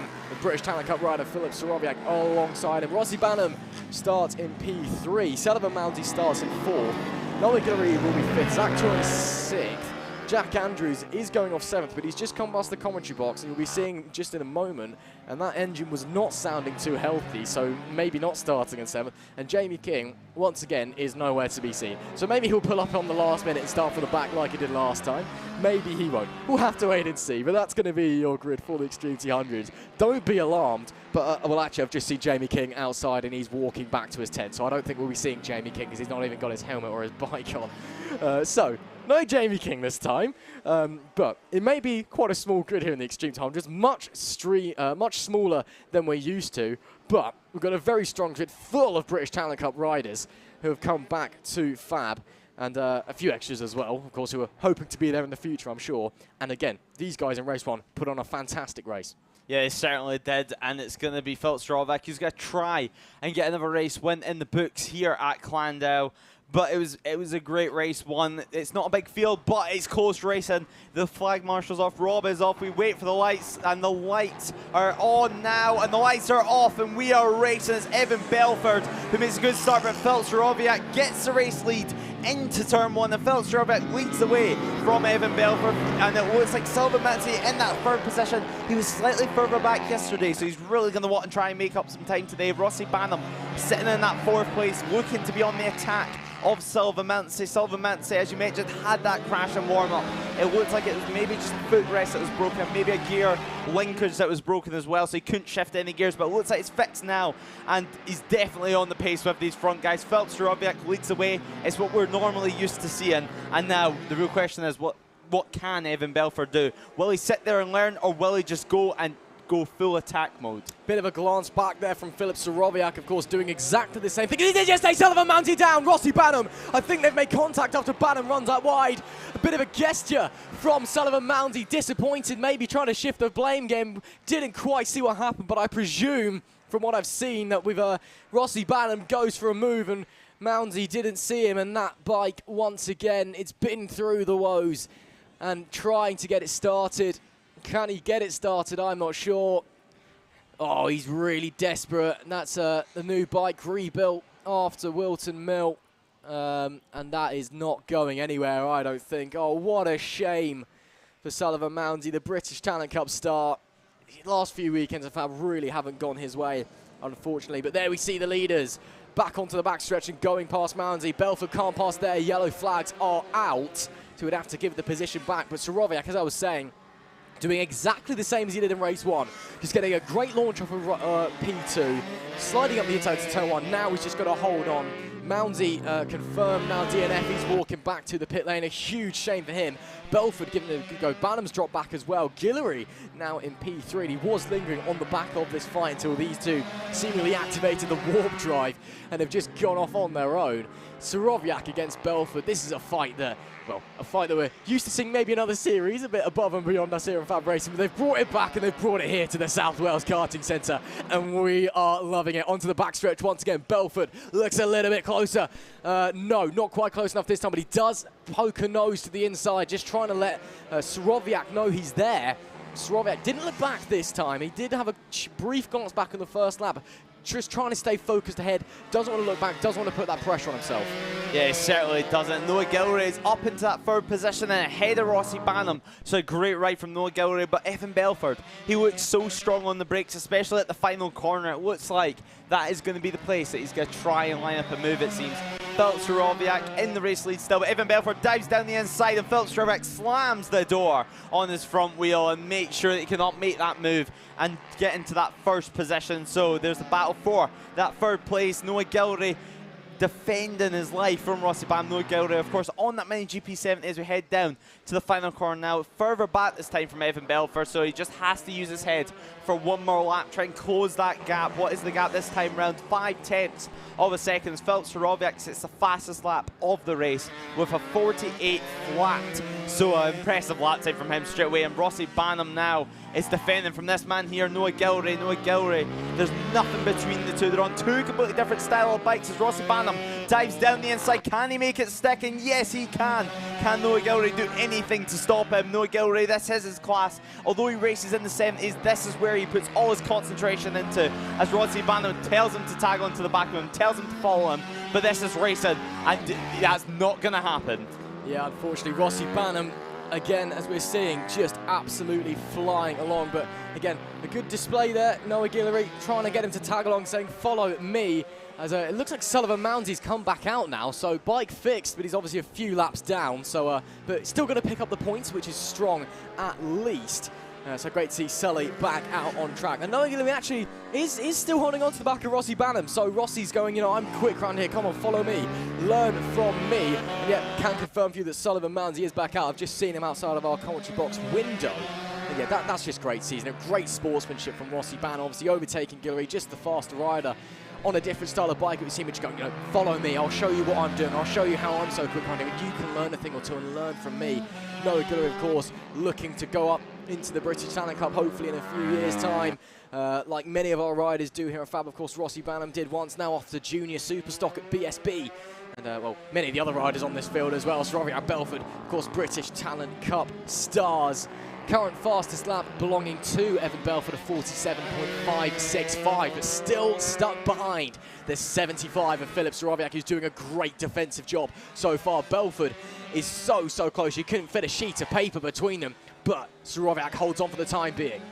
Yeah, he certainly does. Evan Belford, though, he's putting down the hammer. It's hammer time for him, and now he's bridged up that gap to Filip Sorowiak, and now Filip Sorowiak, he'll be able to hear that bike just behind him. Slightly different revs will be here, and then maybe a bit more nerves coming into him as we head down the back straight now. This is where Evan Belford looks strong on the brakes. Filip Sorowiak knows that he's there, though, so he sticks out his leg doing the doctor's dangle, making his bike a bit wider and trying to get it stopped a bit quicker as Filip Sorowiak comes across the line, makes it 5 laps to go, and now Evan Belford, he's starting to run out of time. Is he just sitting there and waiting, knowing where he can actually make that move for the final couple of laps, or is it just genuinely that he doesn't have the pace as now he tries to make the move, but he has to back out of it? It's so tricky. It's 2 lines going to one at that corner, so it's so rare that we actually see it overtake. But now Evan Belford, he wants to make that move. He's showing a front wheel to Filip Sorowiak. We've seen quite a few moves this round actually at this back corner, and it's not normal that you see a move there. It's so tricky. It's so bumpy as Evan Belford now tries and carries that momentum onto the back straight once again and towards the final corner, towards the hard braking zone, as now he looks a bit too far back once again. Takes a slightly wider line, tries and just get a bit more momentum onto start-finish line, but we're going on to 4 laps to go. Evan Belford can't do anything just yet. I just love the Extreme 200. It's such a brilliant class. I mean, it's known as the open pit bike class in the FAB paddock. It's basically just, if you've graduated from FAB and you've gone on to other things, just come back and whack around and see what you can do. I mean, last season, Red Bull rookie star Keisha Gorman came back for 2 rounds and missed out on the championship by 8 points. He was there for 2 rounds. It's just the craziest thing. I mean, riders just come and go, and it's just chaos in the championship. And we get great racing like we're seeing here between Sorowiak and Evan Belford. Belford trying to get that run, backing it off a little bit into the corner onto the hanger straight to get a better acceleration, but Sorowiak again just a little bit too far in front. Belford is starting to pick up, I think, where Sorowiak is maybe a little bit weaker and where he can try and make the move, but he's only got 3 laps left to do it. He needs to hone in and he needs to get the move done quickly, because if it's going to be a last lap dive bomb, I don't think Sorowiak's going to be too open to letting him through, shall we say. That makes sense. Sorowiak a little bit wide through the left-hander, potentially opens the door, but no, slams it shut once again on the entrance to Matt Weerters. Coming down to China's now a very tricky corner. We've seen Belford having a look through here a couple of times. Saw a few moves there yesterday, actually. probably the hardest corner to overtake at on the track, and it's so impressive when you pull it off, but no move this time, I assume. Once again, as he backs it off, coming onto the back straight, yes, he's going to try once again into the final corner. Is he close enough? No. 2 laps to go at the line this time by. It's still Sorowiak that leads as Belford goes a little bit deep into the final hairpin, and that potentially could be it unless he can catch back up to Sorowiak. It is so tough. Well, I've just been proven wrong. He's already on the tail of him again.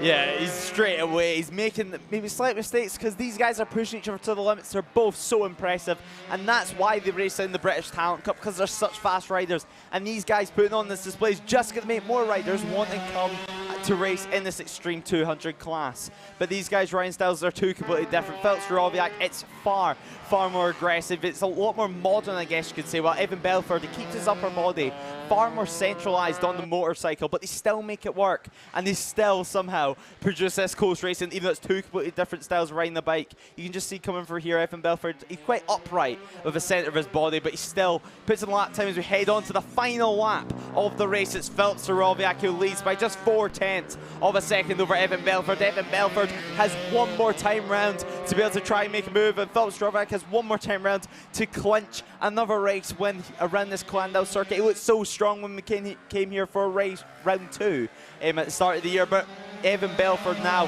he's looking to line up a move at the end of this lap. It's going to be a dramatic finish to this race 2 of the Extreme 200 class. Evan Belford going for this final chicane before we head on to the back straight, carrying all the momentum. Oh, he's close. He's looked so good on the before. brakes at this final corner. Now Evan Belford, he's looking to line up a move, and he dives down the inside. It's a late move, and now he has the race lead. Sorowiak. But Sorowiak has the drive at the final corner, but cannot make it work. Sorowiak drops down to that second position. Evan Belford takes the race lead. A dramatic last lap finish, and Evan Belford, he looked so strong at that last corner all race, and he just timed it perfectly. He didn't really show a hand until he had to. Oh, with the block pass. That is brilliant from Evan Belford. Just keep it out wide. Don't let Sorowiak back inside. Sorowiak, if Belford had run tighter, run the proper racing line, I have no doubt Sorowiak would have got the drive off of that corner, and it would have been a lot closer at the line than it was. But Evan Belford just hangs it out wide. Sorowiak can't see it in.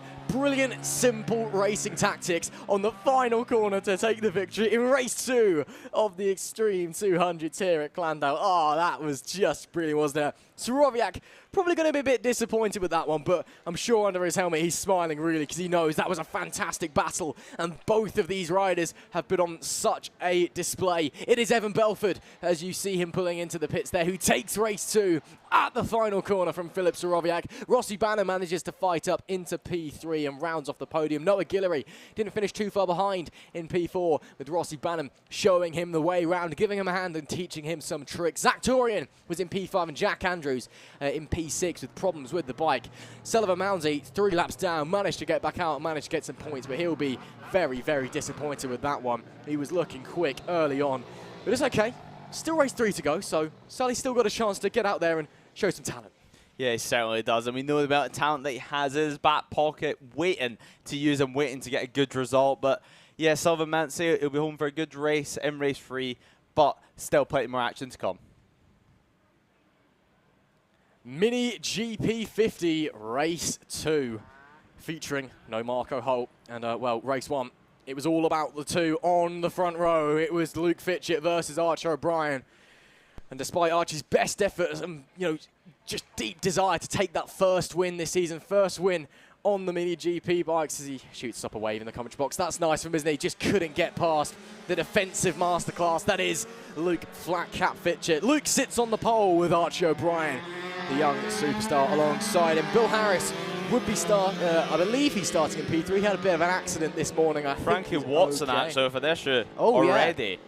So Frankie Watson should be going off of P5, but that is gone. So issues already for Frankie Watson. Finley Polehill will be going off of P4, and Bailey Lawrence will go off of P6 as he speaks to some of his colleagues in the paddock. And yeah, no idea what's happened there, but that is just gone. Some of the marshals running over to lend a hand. But just to run through the grid again for you then, as I got a bit interrupted. Luke Fitchett starts on pole, Archie O'Brien in second. I believe Bill Harris is going from third. Yes, he is. He's good to see he's racing after his accident this morning. Finley Polehill goes from 4. Frankie Watson should be going from 5 if they can get it started again. And Bailey Lawrence rounds out the grid. Archie O'Brien, he's just not quite been able to get the hang of starts this year, of course. The first time on a GP bike. Didn't do much time on the bike over winter, and despite his double championship in Mini Moto last year in the pros and the elites, just the starts have been his enemy. Just can't quite get the hang of those clutch starts compared to the twist and go bikes that are the Mini Motos. But he's got the pace. If he sorts out the starts, you know, he'll be absolutely golden. But currently, that's what's holding him back. Luke Fitchett just gets the better starts, and we know Luke Fitchett can defend for days and days on end and not show a single crack. Such is his defensive talent. And it looks like Frankie Watson's got going again. So we will be just waiting for him to round out his formation lap, and that's probably not going to be ideal for the riders on the grid. Brakes and tyres getting cold, engines running hot as well. So turn 1 could be a little bit interesting, but Frankie Watson, he gets to the final corner, his first season on a bike full stop. So you know, he's doing a great job, bearing when he didn't even do Mini Motos. Brings it in to his P5 grid stop. And now our eyes dart to those 3 red lights. Race 2 for the Mini GP50s, and all eyes on the front row. Can Archie O'Brien get the start? Will Luke Fitchett take it once again from the pole position? Red lights go on, red lights go out, and once again, Archie O'Brien not with the best start, but he still holds on to P2. Finley Polehill not great either away from the line. He'll be disappointed with that one, but it is Luke Fitchett that leads the way, and that's Frankie Watson, who's gone from having a bike malfunction to P3. Unreal, but Fitchett leads from O'Brien on this opening lap, and O'Brien once again on the tail. I think we're going to have a repeat of the battle in race 2 here. Fitchett against O'Brien. Yeah, look, Fitchett having to defend straight away from O'Brien. O'Brien made a pretty good start this time round. Wasn't too far back. His initial launch was slightly slow, but then he managed to save it and get a good launch. As Finley Polehill is having the battle further down with Bill Harris. Bill Harris, as you mentioned, had that crash in warm-up, but he's back and he's looking strong as now we come round the final corner to finish the first lap. It's Luke Fitchett who leads the way from Archie O'Brien, and what a great start it's been so far. It's going to heat up as this race going. Frankie Watson is still in that 3rd position, and Finley Polehill in 4th, Bill Harris 5th, and Bailey Lawrence in 6th position right now. So 10 laps going this race. These bikes are so quick for these young riders. Archie O'Brien, he's took it like a duck in water this year, moving up to the 50s from the Mini Motos, and look how strong he is, already battling with the likes of Luke Fitchett. I mean, when you consider that Archie O'Brien did basically no time on this bike over winter, has jumped straight on it this season and is performing as well as he is, it is absolutely great to see. And of course, you know, it's a very, very talented grid that we have here in the 50s. As I believe Bailey Lawrence may have just had a big moment, so she's dropped back a little bit, but she's still on the bike, which is fantastic to see. And you know, Archie O'Brien, you know, for him, this is most likely very much a learning year on the bike. And of course, he's got the support from that Vision Track Academy as well, Michael Lafferty's team. And that is great to see him in the Vision Track colours on the number 91. But you know, this is a learning year, and he's fighting for wins. He hasn't got that first win just quite yet. Flat Cap Fitchett denying him yesterday, and Marco Holt being the other perpetrator who's getting in his way of the top step of the podium. Those two have been the ones to beat this season. But you know, Archie O'Brien, I know he wants it so badly, and I was speaking to his mum yesterday and speaking to her today as well, and she's just determined. You know, this is the round that we're winning a race. We are coming away from the second Llandow event with a medal with the number 1 on it to our name as they head onto the backstretch. Fitchett's broken a little bit of a gap this time, but I think O'Brien may have just run slightly wide through the middle sector. But of course, 9 laps, more like 8 laps left to go, should I say, as they cross the line. Still plenty of time for the action to happen, but Luke Fitchett is just looking so at home on that motorcycle. Archie O'Brien, he's got the upper hand in the middle sector, actually, as we saw in race 1. You know, he's coming through the tight and twisty stuff down as we're seeing at what we're seeing at Finley Polehill, we're just about to go into. But then just coming out onto the fast back section, and Fitchett just is quicker, and O'Brien just can't quite keep up with him. So it's a game of chess, really, between the two of them. One of them has the advantage on the stuff where you can't overtake, and the one who's leading has the advantage on stuff where you can overtake. Yeah, exactly. And this, of course, is the first round that Archie O'Brien has been to a track that he's already raced the 50 on. As Finley Polehill, coming back from his injury, looks to actually have caught up on the back of Frankie Watson. So Frankie Watson having to start defending maybe in a lap or two's time, because Finley Polehill, he's closing in, and he's closing in fast. He's broke away from Bill Harris, so there's having a scrap with Finlay Paul for the most of the race now, but Bill Harris, after his crash, maybe just feeling the effects of that, dropping back just slightly as this race is going on. There's still 7 laps to go, so still a long, long way to go, and still a lot of action that can take place, because Finlay Paul, he's still closing it in. He's closed it in significantly, maybe line up a move towards the end of this lap with that tech-free KTM-inspired livery as Archie O'Brien is down. Archie O'Brien's crashed out of race 2 on that Vision Track bike with the Spider-Man helmet. He's crashed out. He's trying to get the bike restarted maybe, but maybe a bit too much damage to keep going. They're just checking everything's okay.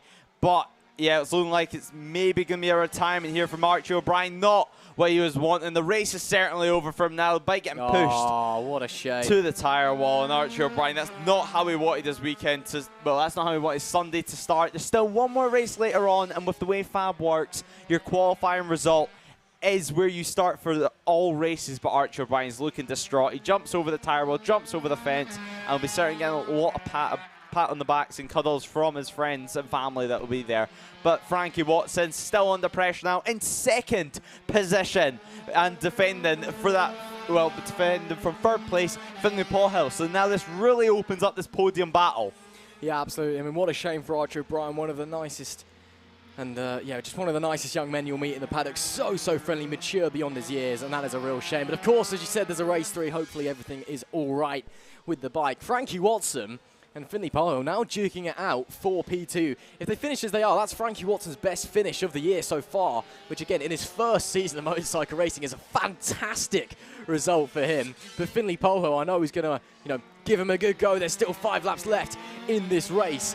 Unfortunately, Bill Harris is dropping a bit back, and I'm just starting to wonder if that crash this morning is actually just maybe starting to affect his mentality in the bike. I mean, I'm sure you're well aware, Lewis, you've crashed enough motorcycles in your time up in Scotland. But, the worst thing about crashing a bike, it's not the damage you do to yourself, and this is really bad, obviously. It's not the damage you do to the bike. It's more the damage you do to you can't think of the word now. It's the damage you do to your mind. You just lose that confidence on the bike, and that is the biggest effect in your performance. Yeah, it certainly is, and that's really where you get to see what you're made of, is how fast you can come back from a crash and how many times it takes you to do the laps and go around that one corner once again to be able to get back up to speed and get back up to your normal lap times. And then it's just a mental block, and the harder you try to get rid of that mental block, the harder it is actually to get rid of it. You almost just need to try and sidetrack it and focus on something else. As right now, the battle is still raging on for that 2nd place between Finlay Paul. He still not managed to find a way past just yet from Frankie Watson, but Frankie Watson, great ride so far. I think we can both agree, starting from 5th position and straight away from the first corner up into 3rd, and having this much class on your first year on a race bike. I mean, talk about drama for Frankie Watson. He's gone from the engine conking out onto on the formation lap and nearly not making the grid, to jumping into 3rd from the lights going out, and now he's in 2nd place with 3 laps left to run. And Finlay Paul is pushing hard, but Frankie Watson at the moment is staying strong in that 2nd place spot. And of course, even if they do swap places and Frankie ends up finishing 3rd, it's still his best result of the year on the podium. And Finlay Paul, I think he will love the 2nd place, and again I think he knows at the back of his mind, this is a podium, this is strong points. There's no need to risk an accident, risk breaking the bike. Let's just keep it calm, because he doesn't seem to be pushing too hard out there. As you see Bill Harris going around in that P4, just trying to slowly work his way back up to speed after qualifying P3. Didn't get the best of starts, unfortunately, but I'm sure race 3 he'll be back in full fighting form. But yeah, I think Finlay Paul is just, taking it calm, taking it easy. And Frankie Watson is absorbing all of that pressure that is being put on him anyway, and is running a great race out there. 2 laps left to go. Luke Fitchett is just in a fielder's zone at the moment after the retirement of Archie O'Brien. And, well, there is your race leader.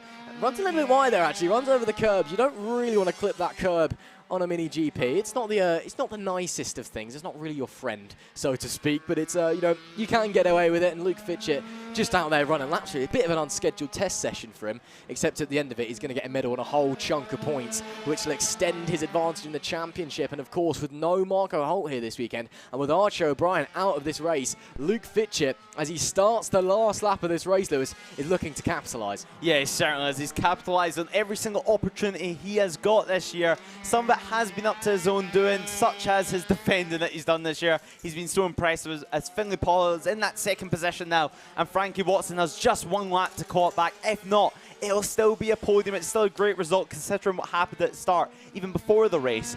But Luke Fitchett has been so dominant all race. Last time at the line, it was a 17.7 second gap to second place. Just so impressive and incredible form that Luke Fitchett has been on all season, really.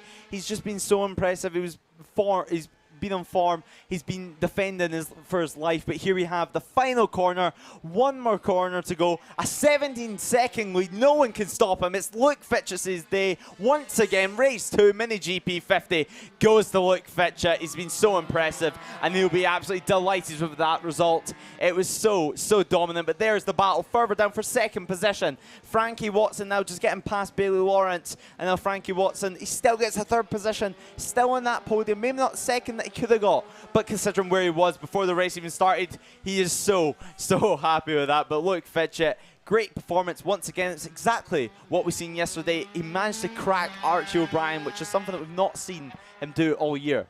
Yeah, a rare mistake from Archie O'Brien. We believe it was a mistake unless, of course, there was a failure of some description. But Luke Fitchett, brilliant ride once again, takes his second victory of the weekend. Finlay Polehill, great stuff from him to get onto second. As of course, Frankie Watson, as you mentioned, brilliant to see him third. All those podium with fantastic races each. It will be Luke Fitchett who takes 2 from 2. Flat cap Fitchett with another fantastic performance. Bangs the bike, waves to the camera. With Finlay Polehill bringing it home second, and Frankie Watson his best result of the year in P3. Bailey Lawrence brought it home in P4. I believe Bill Harris actually pulled into the pits right at the end there because he's been classified as a DNF, and I can't actually see him out on track, so that's a shame there. Archie O'Brien rounds out the field, of course, also not finishing the race. So that promotes Bailey Lawrence to 4th, which is fantastic for her. That's a really good result. And again, doesn't matter how they come, it just matters that they come, and I'm sure she'll be delighted with that P4. Part of it is just staying in the race, isn't it? That will conclude the second race of the Mini GP 50s. And coming up next, we will have the youngest class. It is the AC40 Pros. It's race 2 for these guys. Rookies, not pros. AC40 Rookies, sorry. It's their first race of the day. Pros were earlier on, but it was a great race yesterday. Sebastian Gieslowski got the better of Taylor Tomlinson for the first time in quite a while, and now it looks like Taylor Tomlinson is coming back for redemption and coming back for that race win. Absolutely. Spoke to Taylor earlier, and very mature young man, obviously very quick on the motorcycle as well, and just very quick. Shoots a wave up to the commentary box. Hello, Taylor. But he's just saying Sebastian is just so fast around this track, just completely in tune, and obviously a very strong win yesterday, even after making a mistake and running wide and letting Tomlinson back through. It was straight back into the lead not too long afterwards. And do forgive the mistake there from Lewis. He's had a long trip down from Scotland. It's been a long weekend, but he's trying his best. Taylor Tomlinson goes from pole position, but race 1 winner Sebastian Gieslowski goes off of P2. Logan Cousins is P3 with Nicholas Dunwoody in 4th place. Josh Perkins, he starts 5th with Seth Hayward alongside him. Annabelle McCarthy and Kai Hawker make up row 4. And Tyler Hartley and Archie Hooper, they round out the top 10. Max Johnson and Caelan Ratcliffe start just behind them, followed by Danny Longhurst in 30th and Mason Fedrick in 14th. Oliver Wilson is P15, Henry Brody is P16, and Freddie Taylor finishes off our grid starting in 17th position. We had a great race yesterday, Lewis. Rookies this year has been absolutely electric, no matter where we've been. Second time here at Llandow. You excited? Yeah, it's going to be a great race. And yeah, we have a couple, I think we have one new rider for today's race. And Brody, I believe. Yeah, it's going to be a great Great race, and having more riders coming in to the field, and no Usher this round. Actually, Ross, you'll be very disappointed with that one. Levinson Usher, our new favourite in the commentary booth at Wilton Mill. He's not here this weekend, unfortunately. Henry Brodie, he did qualify 16th. Then wasn't here yesterday for race 1. Went home for some reason, but you know he's here today, which is great to see. No problem with that, and it's great to see Henry back. But it's time to get focused. Marshals and parents giving last words of advice to the youngest riders we have here at FAB-Racing. You can get going in the FAB-Racing Rookies Cup from 6 years old, which is just incredible to think about the front two on the grid as we wait the potential future stars of British Talent Cup, of BSB, of MotoGP. Who knows? It all starts here in the FAB-Racing Rookies Cup, the AC40 Rookies class. All problems maybe for Logan Cousins. Just a last check. The flag marshal, Rob, he will point to the lights. And now we all know what happens now. It's red lights on. Lights off. We're underway. Gazlowski with another brilliant start and straight into the lead. Who is that? Shooting into third place in the background. And, well, there we go. Gazlowski leads from Taylor Tomlinson. I believe that was Nicholas Dunwoody. Oh, someone down. That's Logan Cousins. Oh, and someone else as well. A big crash. Cousins down. Number 10 down as well of Tyler Hartley. And that is a real shame, but we carry on nonetheless. It is Gazlowski leading the race. Tomlinson pushing though as they come to the back section of the track, down into the awkward right-hander as we have a red flag here. A red flag at Llandow, the first one of the day. All the riders must come to a stop at their nearest marshal post. And hopefully everything is okay. But a red flag here at Llandow. And yeah, hopefully everyone was all right. But that was a really strong start once again for Sebastian Gazlowski, going off of P2 on the grid. Same thing as he did yesterday, just slotted through into first at the corner. And I believe it was Nicholas Dunwoody actually managed to snipe third away. So here we go. And I believe there may have been some issues at the start. Someone was asking race control if they could have a race restart potentially, but someone said race control went ahead anyway. So maybe some problems at the race start as well. We'll try and find out what's happened. But as we just wait to see what's going on with this red flag. Of course, a few of the young riders having discussions, you know, what's going on, maybe what's for lunch, I fancy some chips, or is it, you know, pure focus from these young riders? Yeah, it really just depends on the person, to be honest. Some of these riders, they almost like to escape from racing whenever they can, just maybe have a laugh, try and distract themselves from the situation, quite a stressful situation that's going on at the moment, but others may just be focusing purely on that race start. Other riders may not even be wanting to speak to each other, to be honest. They may just want to purely focus on themselves. But yeah, it looks like... Yeah, he's getting told no, but he's going ahead anyway. Refueling job getting done, because it's such small fuel tanks on these mini motorbikes, to be fair. I'm going to check my sporting regulations, because I'm not entirely sure if that's legal, to be brutally honest with you. I've got the regs here. Let's have a look. Event procedure start. You know what? Well, we'll find out anyway. He's filled up he's filled them up. So, well, hopefully they've got enough fuel on board now. Maybe they maybe that was why they were asking to stop the race. Maybe they realised they underfueled the bike potentially. Not entirely sure, but well, flag rules, red. Race stopped immediately, slow with care, and proceed at touring pace to a stop area is indicated. There will, where possible, be pointed out at the riders' briefing. The stop area may in certain circumstances be on the circuit, and well, there we go. It doesn't say. I don't think we've ever had someone refuel during a red flag before.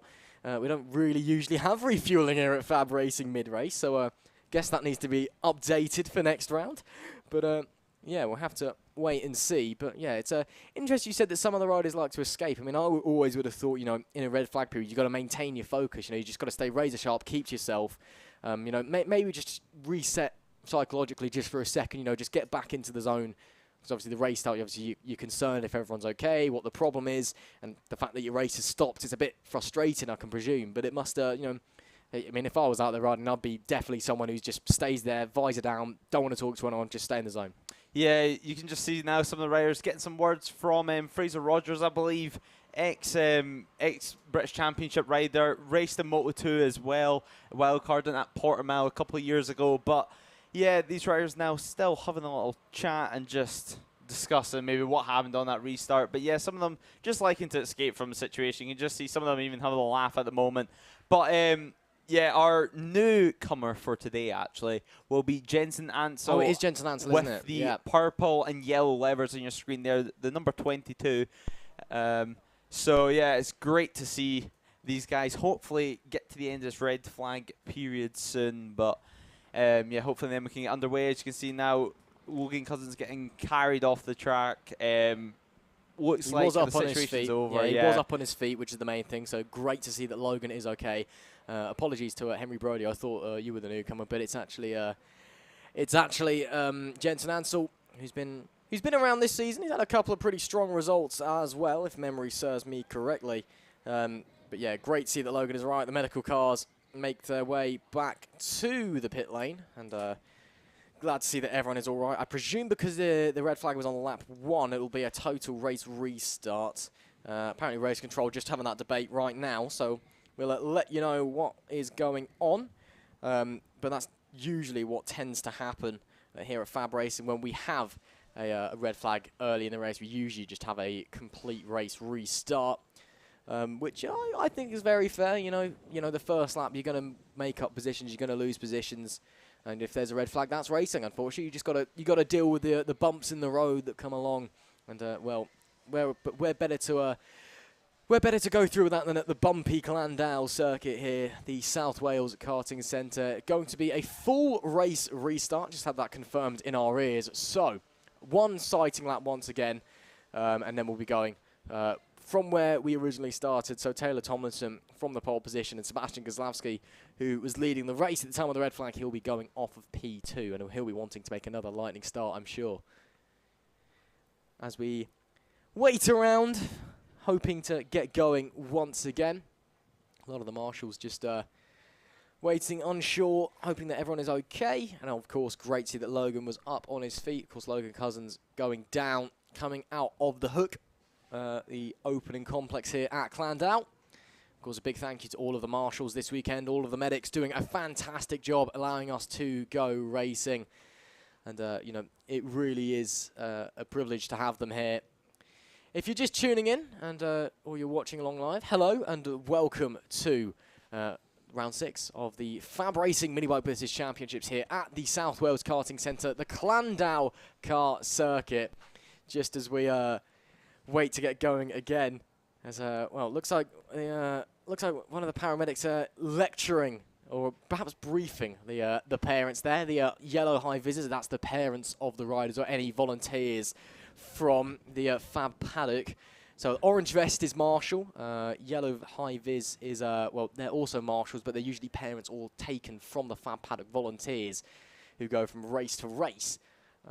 So yeah, paramedic, it looks to be having quite a stern word there. I wonder what they're saying. Some of the parents look a bit unimpressed or look a bit disappointed, but they've all been sent on their way.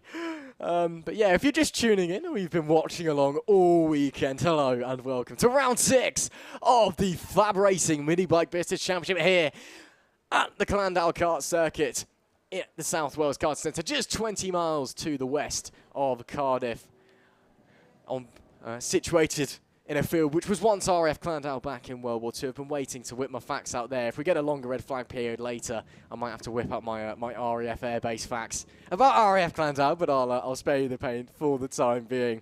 And a bit of a crowd forming here as well. Of course, we've got a big crowd down in the paddock, a big crowd forming in the background in the along the public road just outside the Hangar Straight as well. And of course, if you're watching along, be it on the FAB-Racing or Motorsport radio streams or audio places, then hello and welcome. Make sure you like, share, follow, share, subscribe, all of those above to you know, really get FAB-Racing out there. It's you know, such a great championship, and it's a real privilege to bring you all of the action here.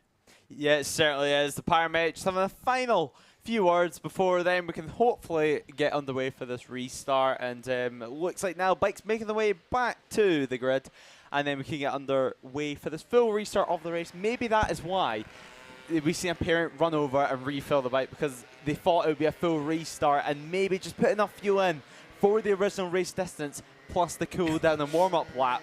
So now they would have to do another 2 extra laps that they wouldn't be doing on their fuel tanks. So it's the first time I've heard of maybe trying to run a lighter fuel load as possible in a mini moto race. It must be said. I mean, that's kind of something that usually gets preserved when you get higher up the motorsport ladder, and you really start thinking about strategy in longer races. Instead of we're here at Llandow race 2. Let's underfuel the bike and run a strategy. I mean, these bikes don't have gears. It's just twist and go. So, but you know what? Fair enough. Refueling the bike, but they're all back on the grid now. Hopefully everyone else can make race distance if fuel is a concern here. Llandow isn't the longest track. They are, of course, banging the rev limiter coming down the back stretch. It is quite long for these rookies mini motors, of course. They've got a bit of a limiter on them. Max speed of 42 miles an hour in the FAB-Racing Rookies Cup on these mini moto machines.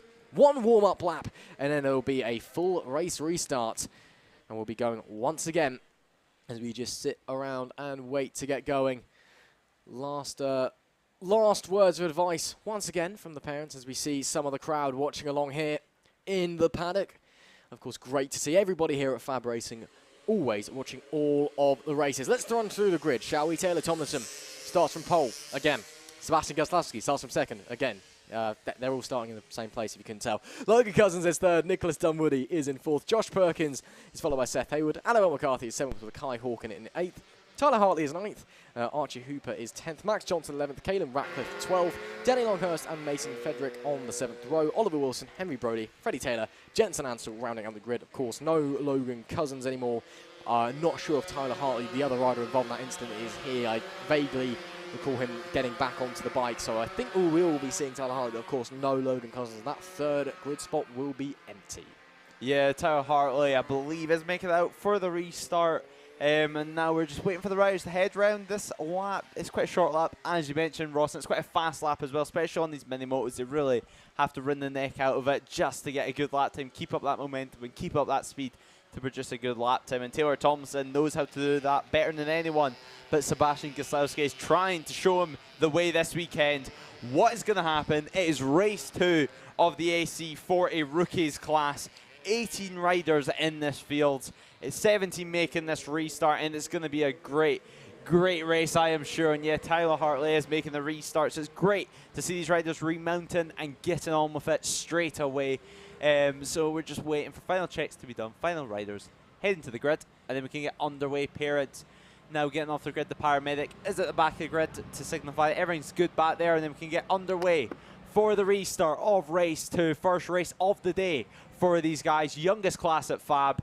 Wait for Rob to head off the grid, point to the lights, then we can get underway. The lights are now on, and the lights are off, and we are racing for the AC40 Rookies. And Sebastian Goslavsky off the line has been a great start, and Taylor Thompson has dropped back down to second place once again, but it's Nicholas Dunwoody who's now into third. Josh Perkins made a pretty good start. Tyler Hartley looks to have dropped back off the line off that initial launch, but Sebastian Goslavsky leads the way, is trying to recreate what we seen yesterday, but Taylor Thompson knows that he has to just get past him and force him into making him make a mistake, because we've seen it yesterday. Sebastian Goslavsky made that mistake. Although he managed to get his composure back and get his lap times back down, it's still possible to push these guys to the limits and push them potentially even over the limits. As now Taylor Tomlinson, over half the lap is already done already, is lining up and moving to this back straight, and is already trying to make the move, it seemed, going onto the straight, but it looks a bit too far back to be able to dive down in the last corner. But he's trying it even. He's having a little look, seeing what it would be like, seeing what it feels like to be on the inside of the track. And now it looks like Nicholas Dunwoody is under pressure from Josh Perkins, and it's a great scrap for this final podium position after one lap. It is indeed. Unfortunately, the camera angle down the hanger straight, the back straight, is really deceiving, so they do look a lot closer than they actually are. So we can just see the back half of the straight out of our window. So I'm kind of watching them coming down the straight and going, oh, he's really close, he's going to try and move. And then you look out and it's actually a lot bigger gap than you'd want. But it's, you know, it's a great overtaking opportunity. And despite the deceiving camera angle, it's probably the best place to go for a dive bomb on the circuit. Gazlowski, again, great start. That's 3 good starts this weekend in 2 races, of course, with the red flag earlier. Taylor Tomlinson, though, still on his tail, and they are neck and neck as they come through the back straight. Further back as well, there's action all throughout the pack. There is your front 2, and Gazlowski just looks to get a bit of a better drive out onto the hanger straight. Just a better exit out of the right-hander. Runs a little bit tighter through the final hairpin as well, so that gives Tomlinson a better later run down the front. Not quite as straight as we see there down at the final corner. A rider going down, and already the red flag being brought out, so the second red flag this race, and that is such a shame, and hopefully everyone is all right, but the riders come to a stop once again. I'm not sure what the procedure will be this time. I doubt it will be a full race restart this time. We're a few laps in, but we'll let you know what's happening. But it's been a great race so far. Of course, we had a great half lap, then a red flag. Now we've had a great few laps, and Sebastian Gazlowski, once again, the rider on form. Yeah, Sebastian Gazlowski makes a great start once again, and now he's going to have to try and recreate that again. And it's so tough. He's going to be feeling a lot more pressure, I think, this restart. Once we get underway, depending on how long this delay will be. But he's going to feel a lot of pressure knowing that he can make such a great start, and now he has to do it all over again. Slightly further back down the field that we're probably not used to seeing as the likes of Archie Hooper is in 6th position right now. Not in a terrible position, but we know that he can fight for that podium. And just off the podium, actually, before the red flag came out, was Seth Hayward on your screen, number 15. And he was making a great start just off that podium, and he looked like he actually had the pace as the rider who was here for the Friday practice but went home yesterday and is back today. Jensen Ansel is at the back of your picture right now waiting, as some of the riders are now getting words from parents, advice maybe what to do, what they could have done better. Maybe some more fuel, yeah. One of the riders slowly making their way around the track at the moment, maybe just a stoppage area where some parents are. So yeah, now we need to get underway once again for the rookies class, and these guys are getting no luck so far today. Yeah, it's 2 red flags in pretty quick succession, unfortunately, for the rookies. Hopefully everyone is okay. Looks to be all fine. Of course, the accident down at the last corner, but everyone seems to be all okay. So just waiting to get confirmation from that. As we see an awning. That's very nice, isn't it? So you can see some of the equipment the FAB-Racing community brings along. And there is the FAB-Racing community. And there's the fuel can. There we go. That's Sebastian Gazlowski's pair. I think it's Sebastian Gazlowski's dad there. But he's not refueling. I thought I saw a Sebastian Gazlowski shirt there. But I'll get that confirmed because that's definitely not Sebastian Gazlowski. It's Tyler Hartley. That is Tyler Hartley. So, not yet. So maybe not Sebastian Gazlowski, but I thought I saw a shirt, and there is the fuel going back in. So there we go, refueling a mini motor. It's the second time I've ever seen it in my life, and they've been very in quick succession. There is the rider up on their feet, which is great to see. Nicholas Dunwoody, it looks like. Nicholas Dunwoody, I believe that is. Yes, you are correct. So that's a shame for Nicholas Dunwoody, but it's up and walking back to the paddock, which is great to see. As we get going once again, I'm not sure what the plan is here. We'll be going and forming back on the grid anyway, as we have a look.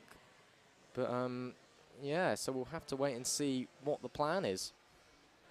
Yeah, so now we're just waiting for Nicholas Dunwoody to go back into safety. He looked okay, he was on his feet, it's great to see. And there's Tyler Hartley on your screen right now after that refill, after getting the bike refilled, because of course that was the second red flag. And yeah, so now we're just waiting for the riders to head round and come round to get the second restart, third time on the grid for these guys.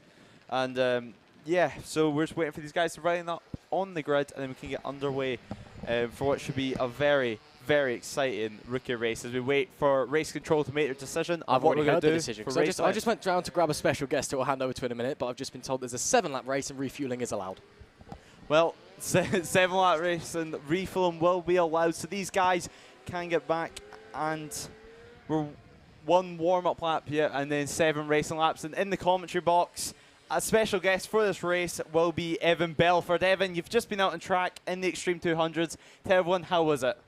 Yeah, it was really good. it was a tough race with Philip. I haven't really had someone there like that in this championship like in a while. But yeah, I really enjoyed the race, and hopefully this one's going to be good as well. Hopefully no more red flags either. Yeah, hopefully we can just get underway, and it looks like actually we're going to get straight to racing. The points to the lights is done. We wait for the red lights to come on. The red lights are on and the red lights are off, and once again Sebastian Gieslowski gets the best start possible and is leading the way into turn 1. Taylor Tomlinson drops back to that second place once again, but it's Josh Perkins who's into that third. Seth Hayward into 4th place once again. Tyler Hartley losing a few places to who I believe is Annabelle McCarthy. So great start once again from Sebastian Gieslowski on that number 64 bike. Taylor Tomlinson though is on the attack straight away, wanting to push on at this Llandow circuit. It's such a fast track, and Evan, you've just been out there, you've been out here all weekend. What is it like racing on this circuit? The circuit's quite bumpy, to be honest, but as you can see, the mini motors don't have any suspension, so it's probably a lot more tougher for them, but they seem to be getting along with it quite well. And obviously you've raced in FAB before, you've raced in the GP70s, you've won the championship actually in the GP70s. What's it like progressing through the ranks here at FAB, and how hard is it really to get used to the different style of bikes as you move up through the ranks? Yeah, it's really tough. It's something you got to get used to as you progress up the ranks. But yeah, the bikes are just like something you want to learn on. Like a 2-stroke is key. But other than that, yeah, it's really good. And you're racing the British Talent Cup. How's that going? Obviously being a previous FAB rider, being one of the many FAB riders actually that move up to the British Talent Cup. How have you found it so far in your couple of seasons in the championship? Yeah, the British Talent Cup has been quite tough this year because I broke my leg at the start of the year. But other than that, it's been pretty good and progressive. I've been beating all my lap times in the previous year. So yeah, I'm really happy with how the season's going. I just need to get on with it now towards the end of the season because we've only got 4 races left, and hopefully we can beat Johnny. Yeah, it's quite a tough ask, Johnny Garnis. And Evan, what's your best memory of being here in this paddock at FAB? Oh, that's a tough one. There's many really good memories at FAB. It's a really good place to start riding. This is basically where I grew up. Yeah, and Taylor Tomlinson actually has took the lead of this race over Sebastian Gieslowski, and it's straight away he's on the pace and he's making sure Sebastian Gieslowski cannot do what he did yesterday. So it looks like, oh, Taylor Tomlinson's down. Taylor Tomlinson's crashed out of the lead. He knows that was his fault, that was his mistake, but he's still looks a bit questionable what happened there. Looks like he's a bit questioning his mistake and what he actually done wrong there, but now it's going to be Gieslowski who lost. Well, now it's Gieslowski who's in the lead, but it looks like he just lost the front.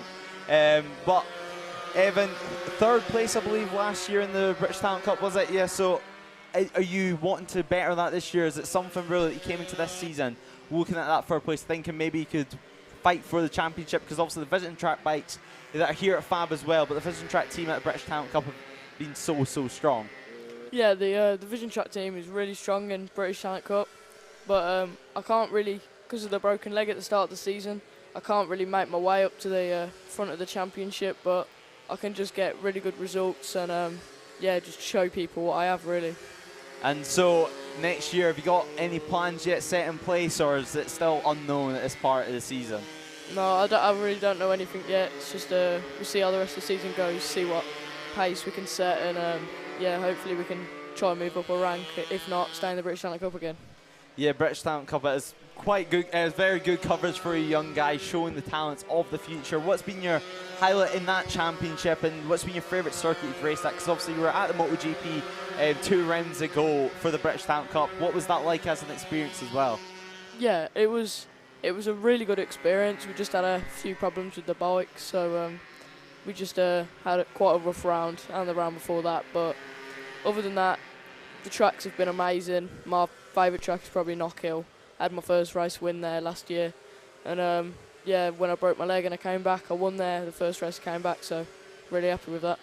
And how was that recovery process from breaking your leg? And really, like all racers, you'll be itching to get back onto a motorbike and get back racing. Yeah, the recovery process took like 8 weeks, I think, and then I was back on the bike. But yeah, it was really tough, like mentally, because I had to just tell myself I had to get back into like the championship and start winning races straight away, which I did. And then yeah, the season just went pretty good from there. And right now, Taylor Thompson's making his way up, and he's already passed Archie Hooper, actually, in the number 12, and he's making his way up into the top 10, currently in 8th position, fighting for 7th. But, Evan, you're watching these pictures right now, you're watching the talents of the future for British motorcycle racing.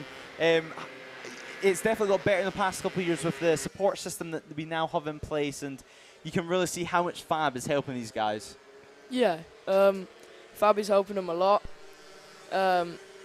Seems like everyone's getting on really well with the championship, and the rookies are progressing all the way through the season. So yeah, the future stars are in this class really.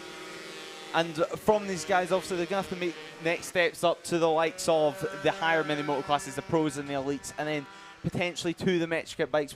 What is like the jump like from a mini moto to a Metrokit? It's not difficult really, you just need to get your head around the gears and the clutch and all that. But once you've done that, it's pretty easy on the bike. You've just got to make sure on a 50 you're carrying a lot of corner speed, because that's key. And then on 70 you've just got to be quite cautious with the throttle, as it's got a lot of horsepower. Yeah, well, Sebastian Gislowski is heading on to the last lap now. He is looking to be cautious, and you have one more race today, Evan. What's the aim for it? Is it to get that race win, or is it just to maybe just learn something, get back on the bike, get more time on the bike, and just get your head back into the game ready for the next round of the British Talent Cup? Really the next race is to just have a good battle with Philip, obviously, and then hopefully get a better lap time. I want to be in the 56s. But if I can't do that, then just got to try and win the race as usual. Well, Sebastian Gislowski looks like he is going to win the race. He currently leads at 11.4 seconds last time round. So, Evan, Sebastian Gislowski looks like he's about to win this race. What is your favourite memory of a win? What would you say is your best win in this FAB-Racing categories? Oh, that's quite hard. I reckon at Tattershall, when I was battling with James Cook in 2019. I remember it was quite a tough race towards the start, and then I dive bombed him into the first corner, and then after that I just managed my gap out front. Well, he takes the checker flag and he wins the race. Gislowski gets another race win in his book. The number 64 takes it after cracking Taylor Tomlinson. It's something that we didn't expect to see, but Taylor Tomlinson has put in great effort. But Tyler Hartley right now is trying to catch up with Annabelle McCarthy. He's took a better line out the final corner, but it doesn't look like he's going to make it work. Josh Perkins comes home in that second place. Taylor Thompson, though, does make it back up to 4th, so very impressive recovery, and very impressive. In such sunny conditions, we're expecting much wetter conditions this weekend, but we got quite lucky with the weather, if I do say so. So Sebastian Gislowski wins this race on the number 64 after multiple restarts. He just managed to perfect his launch, but yeah, so he wins the race by 13.5 seconds at the line over Josh Perkins. Seth Hayward rounds off our podium. Taylor Thompson, after amazing recovery, comes home in 4th with Kai Hawkins in 5th.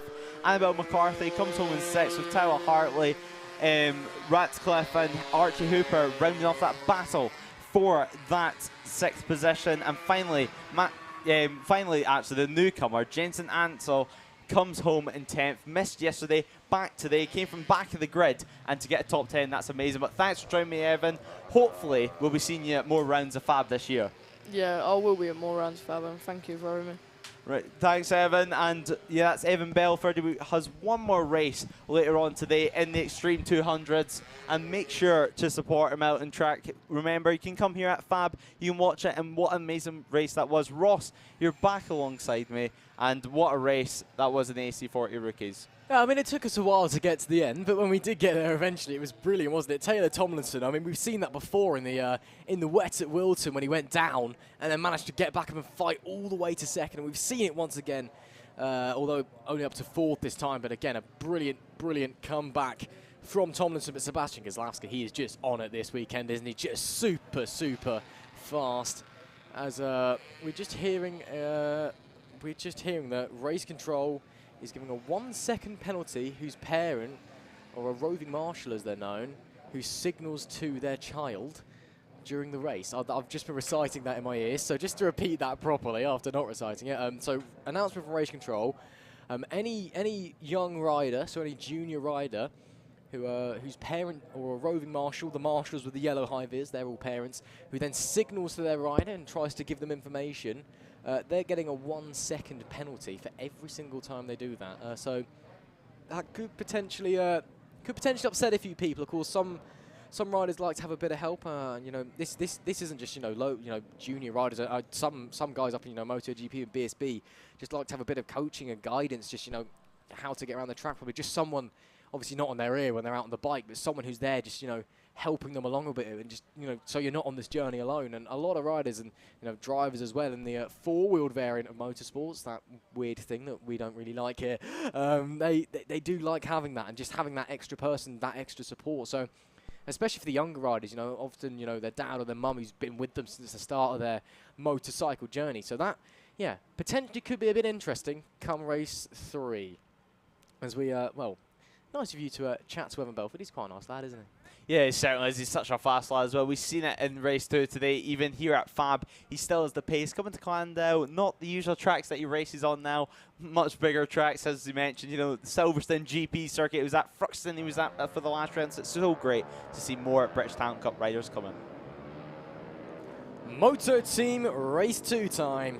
Of course, the most confusing class, yet one of the best classes here at at FAB-Racing. We've got some information for you. So Jason Pugh, the owner of the number 8 bike, which has Jack Andrews on it, even though Jack Andrews has his own bike here, the number 14. Jason Pugh in a crash broke, I think it was 9 ribs in a collarbone, I've just been told. And also some information as well on the number 1 bike in this race. It is Jamie King. So, of course, again, in Moto Team, it's you can get different riders in different races, all about the bike. So it's Jamie King on his own bike in this one. In race 1 and in race 3 later, it is Sean Whittaker on the bike. But it's Will Howarth on the number 96 who starts on pole. Jay King, he'll go from P2 in his 1 Moto Team appearance this weekend on that championship-winning number 1 bike. Jack Andrews, his bike goes from 3rd, even though it's not him on it. Ian Jackson goes from 4 on the 270. The Pugh machine of the number 8 with Jack Andrews on it. A bit confusing, he's got his own bike in the race here, he's on someone else's. That's from P5. The number 19 goes from P6. Scott Jewett is 7th. Madison Martlew is 8th. Philip Joyce, Paul Kelly and Ian Baker round out the grid. We had a fantastic Moto Team race 1, Lewis. I mean, honestly, probably the best Moto Team race I've ever seen. And bearing in mind, obviously, there's different classes to consider. All of the different classes were mixing. They were all fighting. We had a fantastic time out there as they all come around the final corner.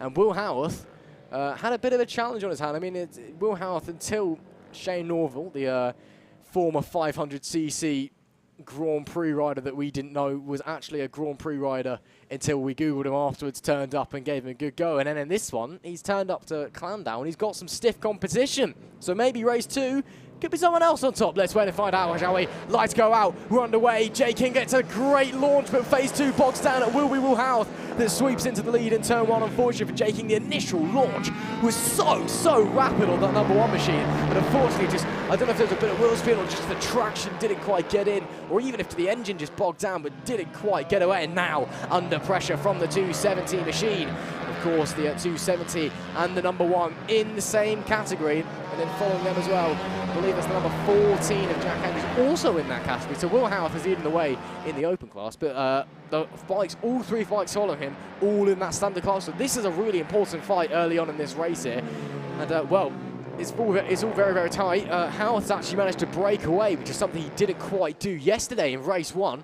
So a bit of a gap forming already, but behind them, oh, there's a big cluster of bikes, isn't there?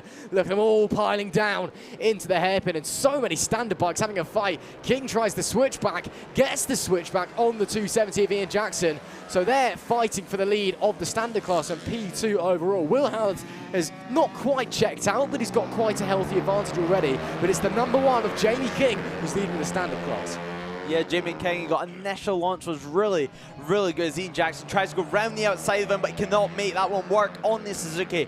But he got a great initial launch because he's on that 4-stroke over Will Howarth's 2-stroke. Will Howarth, though, as soon as he got into that power band, just shot off. But Jamie King's bike, I believe, as he gets overtaken by Ian Jackson, actually, for that 2nd position, for that standard class. So now, what can Jamie King do? He's changed his levers this weekend. It's a slight different look to Jamie King, but he's still got that number 1 plate because he won the championship last year. He knows how to ride a Moto Team bike, and right now he needs to use that skill and use that experience as Jack Andrews on Jason Pugh's bikes looks to go past his own bike. So it's quite a predicament that he is in right now. 11 laps to go in this race. We come across the line now to make it 10, and Will Howarth leads, and it actually looks like Ian Jackson has closed up that gap as Ian Jackson's just set the fastest lap of the race with 55.3. Yeah, here comes the 270, and yeah, you can see there visually Will Houth suddenly potentially under threat, even though of course these guys are in different classes. Yeah, these guys are Will Houth in the open class, Ian Jackson in the standard class. So again, much like race 1, these two fighting matters nothing. It literally means absolutely nothing apart from honour and glory. The points don't change for them. It's just ego, essentially. It's the racer in them that just wants that overall victory. There is Ian Jackson with the fastest lap. Important to know that last year as well, you know, Jamie King, of course, that number, well, it was the number 1 last year. I believe it was running his classic number 96, but I'll get that confirmed for you. But last season, of course, he was on a pit bike. The regulation changed this year, so you can't quite use pit bike style machines anymore. But he tries to go on the inside of Ian Jackson to turn 1, can't make it. He actually, what he did was he often ran a competition on his YouTube channel, Pit Bike Sonic, which has really got quite a following now. And that's, you know, I think partly why we attribute, you know, the growth of pit bikes in recent years is, I think it's partly down to his efforts on his YouTube channel, which is great to see, alongside, of course, the great racing that's on display. And basically, you could enter if you were part of the Fab Paddock and you could win a weekend on the bike. And, you know, that worked, and he went on the championship on it. Not doing that as much this year, but, you know, there's still other people riding that bike for him. But he's on it this time round. And, of course, as we see there, the 270 maybe having a look at the inside of Will Houth. Again, this fight matters not for the championship, these two in 2 different classes. And actually, I think Will Houth could be having a few problems here, because there goes Ian Jackson to the overall lead. The 270, the Suzuki, goes through. Will Houth tries to switch back and gets back in front. So Will Houth back as the overall lead. Again, this fight literally doesn't matter in championship terms. These guys are in 2 different classes, but they desperately want that overall win, don't they? As Jay King follows in 3rd place, 2nd in the standard class. And behind him, it's the Jack Andrews number 14 with not Jack Andrews on it, because it's the number 8 following the 14 that has Jack Andrews on it. Try and work that one out. And it's all very, very tight up there. The 270 back to the lead. Will Houth trying to the inside into Chapman's, can't quite make it work. And that was very, very close indeed. Will Houth, yeah, this is strange from Will Houth. I mean, I'm not sure if everyone else has caught up with him or he's having problems, because usually at this point he's about a lap ahead of everyone else. Yeah, Will Houth, he's not been able to get away this time out. Ian Jackson just looks like he has the pace though, but Will Houth diving down the inside. Doctor's dangled, and he's hit him, and it looks like now he's made the move.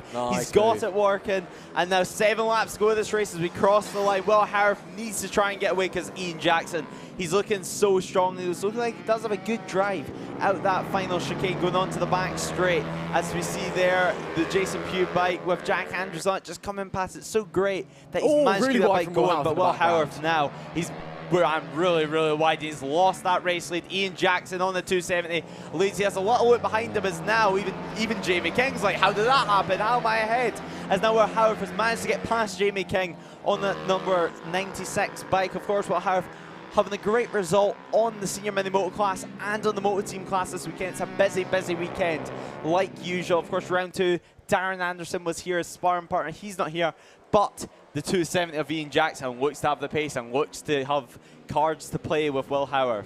6 laps left to go as they come to the line, so still quite a distance to go in this second moto team race. And Will Houth suddenly switched it back up again. I wonder if he's just having a bit of fun, you know, because he's all of a sudden he's gone from fighting with Jamie King on the 1 and falling back and seeming like he had a problem, and in about half a lap he's all over the back of Ian Jackson. And I think, I mean, I'll have to ask him over the lunch break. I genuinely think Will Houth is just having a giggle here, because, you know, every single weekend he's just, that bike and him, that combination is just so fast. I mean, at Ella Park, he did 2 last to first challenges, and on the second one he went from the back of the grid, as in like the final grid slot, and then waited for everyone to do half a lap, and then went and still utterly dominated the race. He was in the lead by like the second lap. You know, the bike and the track and the rider combination is just so strong. And yep, there you go. Will Houth to the inside, to the lead, into the hairpin. Classic racing move, just on the edge. Oh, runs slightly deep though, and Ian Jackson with the cut back to the inside will maintain it with 5 laps left to go as they come to the line. Will Houth still looking for a way through. And Jackson, to be fair to him, that was pretty smart. Knew what Houth was going to do. Just left his brake as late as he could. Houth took too much confidence into the corner, and just the cutback worked. And Jackson back into the overall lead. Of course, remember, this fight doesn't matter for the championship. These two are in different classes, but they're going at it anyway. That's brilliant from Will Howarth into Chandler's. Rarely do you see a move like that. It's such a tricky, bumpy right-hander. It is so fast down the bottom end of the track. That is superb for the overall race lead. And again, this fight literally doesn't matter. They're in two different classes, but Ian Jackson's still going for it past the lap traffic. Oh, but he has to slam on the anchors. Oh, and someone down. Madison Martley. That is Madison Martley. Martley who's gone down at turn 1. Yellow flag is out. So Will Howarth will hold on to the lead just for a little bit longer with 4 laps to go as the yellow flag waves. No overtaking in that section, but a shame for them. But again, they shouldn't really be fighting. There's no reason for them to fight apart from just pride. Yes, certainly. It's just a racer in them coming out, and they're coming out in force because Will Howarth now leads by a significant gap. They're doing about 54s in qualifying. Will Howarth was doing a 52.5. So Will Howarth could go 1.5 seconds faster than what he's currently doing. It's very hot conditions though right now as Jamie King is under pressure from Jack Andrews, his motorcycle right now, the number 14. Jack Andrews watching this battle going on with his motorcycle just behind on Jason Pugh's bike, but Ian Jackson on the 270 dropped back just slightly after that incident from Madison Martley, maybe just taking it slightly steadier during the yellow flags. But Jack Andrews, his bike's currently in 4th, but Jack Andrews himself currently in 5th position in this motor team class. It's so confusing. But we love it for what it is. It's so unique, and it's such a cheap and affordable way to get racing here at FAB. It's one of the cheapest classes, if not the cheapest class in the country, really, because all you have to do is buy a street bike, put some fairings on it, or even remove some fairings in Jamie King's case, and go racing, and it works, and it's producing this excellent race as Jamie King is really having to defend with 3 laps to go. Now this fight does matter because the number 1 and the number 14, they are both in the standard class, so this fight does matter. This is for points. Of course, Jamie King, the reigning champion from Motor Team. Last year we didn't classify the 2 classes separately, so it was 1 overall champion. There was also pit bike style machines were allowed in Moto Team. Obviously you did have the 2 champions in the different categories, but then there was also an overall champion, and that is why Jamie King's carrying the 1. Of course, a 4-time champion in FAB-Racing, 3 times in pit bikes, 1 time in the Moto Team class. This year, they're categorized separately. There is no overall winner. The overall winner gets no prizes, no spoils. So this fight does matter for the points. Up the front, of course, it doesn't. And then the Pugh machine with Jack Andrews on it, even though Jack Andrews' bike is in 4th overall, and 3rd in class is in the open. So the rider in 5th and the riders in 3rd and 4th, they're in different classes, so their fight doesn't matter. There is Will Howarth. He's managed to pull away once again from Ian Jackson. And where actually is Ian Jackson? I don't know is the answer, because Will Howarth has decided to bolt into the distance once again. So I'm convinced he's just playing around, to be brutally honest. Last lap flag waves. One more tour of this Llandow kart circuit, the South Wales Karting Centre here in the south of Wales, funny enough, just 20 miles west of Cardiff. And Will Howarth, he is basking in the sunshine. He's having, it's just a Sunday afternoon. Well, it's a Sunday morning. Is it a Sunday morning still? It's a Sunday day ride just for him, isn't it? And it's been a fantastic, it is the afternoon. It's a Sunday afternoon ride for Will Howarth. He's been loving life out there all season long. And the rain we all thought was coming has stayed away.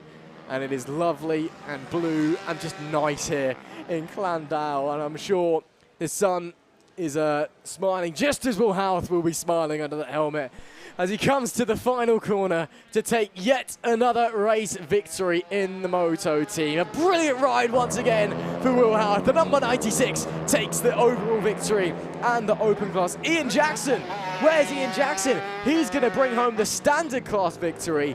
There he goes, he shakes his fist, and behind them Jay King finishes 2nd. Jack Andrews, or the Jack Andrews bike, finishes in 3rd.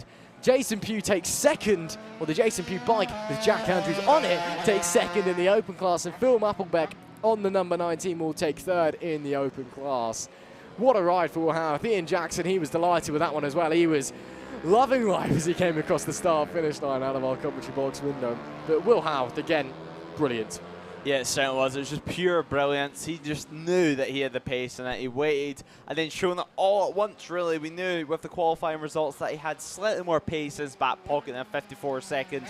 Will Howarth, though, great race, and he just looks so confident on that moto team all year, really, especially around this Llandow circuit. So we're just waiting for the riders to head back to the pits, and there's Mazda Martley after a pretty disastrous race, crashing out on the 888 bike.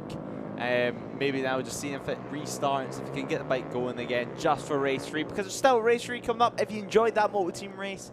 And we still have a couple more races before we head off for our lunch break, so stay with us here at Fab. Thanks for joining us so far today. Plenty of action still to come in this sunny Llandow circuit in the south of Wales, as Mazda Martley gets a little help in hand, gets a push back to the pits, and hopefully get the bike ready for race 3 later on. Yeah, it's you know, as we see some of the crowd watching along, hopefully everything is okay for race 3. And Madison Martley slowly making their way back as getting a push along. It's not the quickest way to get around a motorstock. Usually the quickest way is to have the engine running, but sometimes things go wrong. Mechanical failures are unfortunately still a mainstay in motorsport, despite the advances in technology. If you've just tuned in, hello and welcome. That's us up in the commentary booth. I'm shooting you a wave in the top right of your screen. But hello and welcome. And thank you for joining us here at round 6 of the FAB-Racing Mini Bike British Championship. And we hope that you are having a wonderful day, just as we are here in Llandow. As we get ready for the LC40 Elites here. Race 2 at the South Wales Karting Centre, the Llandow Kart Cup in the south of Wales. As we see some of the riders just hanging around, chilling, obviously not taking part in this LC40 Elite race there. But of course, we saw a fantastic race yesterday with Finlay Polehill taking a well-deserved victory after the Johnson brothers just seemingly not on the pace for the first time in what seems like a long time, and Polehill was absolutely delighted as they get going for their formation lap. It's race 1 winner, Finlay Polehill, who goes from the pole. Byron Johnson starts in P2, with Austin Johnson P3 and Sam Gardner in P4. Harrison Day, he starts in 5th with Matthew Thomas alongside him. Jensen Bishop and Chloe Gleeson, the first female pole sitter in FAB-Racing history at Llandow last year. They're on row 4. Oliver Hall and Dylan Torian round out the top 10, with George Ackerman and Callum Maxwell following them in 11th and 12th. A great race yesterday in the LC40 Elites, and well, Lewis, as I said, the first time in quite a long time that both of the Johnson brothers just mysteriously not on front-running pace. Yeah, Byron's actually ahead of his brother in qualifying, which is something that we're not used to seeing, of course. In this LC40 Elites, it's got 2 classes. It's got the air-cooled bikes and the liquid-cooled. Usually the liquid-cooled is slightly faster than the air-cooled guys, so Byron on that air-cooled bike has managed to beat his brother on the liquid, so Austin will definitely be wanting to beat his brother once again today, but it's such close race, and Finlay Polehill, he's just shown pure class yesterday ahead of both Johnson brothers, which is something that we don't normally see. But the real question is going to be, what can Sam Gardner do? He had quite an eventful day yesterday, bike breaking down really on the warm-up lap and then not being able to make the restart of this race. So what is going to happen? Is it going to be a Byron Johnson walkover, or will it be Finlay Polehill trying to repeat what he did yesterday? It's the first race of the day for these guys, second race of the weekend. We wait for the lights to come on, and then we can get the lights are on and lights are off, and we are racing. It's Finlay Polehill off the line, out of the gate, has straight away taken the race lead, and now it's a Johnson. Both of them are just straight away on his tail. Further back, it's Harrison Day trying to catch up to Matthew Thomas. Matthew Thomas, though, looks to be making a move on Sam Gardner, but he backed out of it straight away. Finlay Polehill in this race lead, and a commanding race lead so far. He's just looking so confident, but he's got 2 Johnson brothers behind him, which is not what you're wanting to see in the LC40 Elite class. It's further back, George Ackerman having that battle for the final couple of positions, as now the Johnsons are fighting with each other. That's just going to slow them both down and going to let Finlay Polehill just start to edge away and edge a gap, which is the last thing that you'll be wanting. Yeah, it looks like Austin's already got in front of Byron. So the larger of the 2 brothers, Austin on the liquid-cooled bike compared to the smaller of the 2 brothers, Byron on the air-cooled bike. Of course, wearing exactly the same outfit, exactly the same livery on the bike. The only difference is the tiny number on the front, which is quite hard to see on the camera. So you gotta try and take a guess sometimes. What I believe it is Austin, who's worked his way into that second place and is now setting his sights on Finlay Polehill, which took him quite a while to do yesterday. About halfway through the race, he just kind of hit a brick wall about 2 seconds back and just couldn't quite get any closer. Last time at the line, he was 5 tenths away, and yep, can confirm it is Austin in 2nd place. So we'll be trying to close down Finley a little bit quicker this time round. Those top 3 are a lot closer than they were in race 1 after the start of race 1. The Johnson brothers had a bit of a dramatic start, just both of them struggling on the getaways, unfortunately for them. Oh, and I can guarantee you, Austin Johnson is a lot closer to Finley Polehill now with 7 laps left to go than he was at any stage during race 1. There is Austin Johnson, 4 tenths was the gap this time. Further back as well, there's some action going on. Austin, of course, has been dominating this LC40 Elite Championship just in a class of his own. He's got that liquid cooled bike, and all the other front runners are on air cooled, so typically it gets to a certain point in the weekend and he just sort of runs away at the front. But he is a great talent, and I'm going to presume next year he'll be moving on to the mini GPs, and I'm very excited for that. Both of the Johnson brothers, fantastic talents. Barron, of course, a little bit younger, so can't quite make the transition yet, but one day. But Austin, I presume, will be on his way up. Finley Polehill, of course, already competing in the 50s mini GP class. He's made that transition, got a podium in race 2 earlier on, managed to get into 2nd place. Austin Johnson was looking to the inside there, as you see Harrison Day having a look to the inside of Matthew Thomas and getting through Matthew Thomas. Matthew Thomas with the switchback though, but no, Day gets the drive. Very comfortable, very clean move. Yes, certainly, and Sam Gardner is now going to have to defend from Harrison Day. Harrison Day, the bright pink helmet is so easy to see. He's been wearing it basically all his career, but now Matthew Thomas wanting to get his own back, wants to get back in front of Harrison Day, wants to ruin his day, but now Harrison Day getting a massive wobble on. Bike really protesting there, but confidence is not getting knocked right. Runs slightly wide on the exit, trying to carry all the speed, all the momentum as possible. 6 laps to go in this race. It's a right old scrap for this fourth position right now. This 4th position battle goes all the way back to about 8th position. So there's quite a lot of riders in this group, 9th position even, with Jensen Bishop. So right now though, up front, it is still Finley Polehill who leads, but Austin Johnson slowly closing in that gap, it seems. But Harrison Day now looking down the inside. What he did 1 lap ago to Matthew Thomas, who's wanted to repeat it there, but he just couldn't, as now he's looking towards turn 1. Can he make it stick? Yes, he can. He's ahead of Sam Gardner. Sam Gardner has dropped back down to 5th position. So Harrison Day now 9 seconds he has to call back though to get on the podium. So Harrison Day up into 4th place. Pretty good comeback right now, but Sam Gardner and the massive group behind them will be wanting a piece of him. He might be the most awkward person in the entire paddock to interview due to his quite annoying sense of humour, but oh my word, is he fast out on track, Harrison Day. What a nice set of moves there, and a nice couple of laps to slot into that 4th place. The top 3 bolted away, but they've started to spread out, so there's not really a battle going on at the moment. They're just sort of following each other in a spread out procession. But here, this battle for 4th, got 5 riders all within touching distance of each other. Harrison Day starting to get a little bit of a gap. No one makes a move into the hairpin this time. Looks like that was Matthew Thomas who wanted to have a little look to the inside there. And actually, no, it was Chloe Gleason. Apologies. So Chloe Gleason's managed to work her way up into P6. Great stuff from her this time. Last year, of course, well, not this time because Llandow was the final round last year. She became the first female pole sitter in FAB-Racing history in the FAB-Racing Rookies Cup round. So obviously a track with fond memories for her. She clearly likes around here, and of course this doing pretty well. She's been steadily progressing this season in the more senior mini-moto classes, and all trying to the inside though. Is that Matthew Thomas? Yes, it is. It's gone through. Nice move there on Chloe Gleason. And now trying as well as that Jensen Bishop, I think. No, Matthew Thomas. Everyone's all over the place. I'm not quite sure it was Jensen. No, she's back where she was. I've got no idea. It's still Chloe Gleason in there. Look at Harrison Day. He's managed to completely run away from this fighting pack. And look in the background as well. That is Jensen Bishop to the inside of Matthew Thomas. Matthew Thomas, though, gets the switchback. It's anybody's guess he's going to finish 4th at this rate.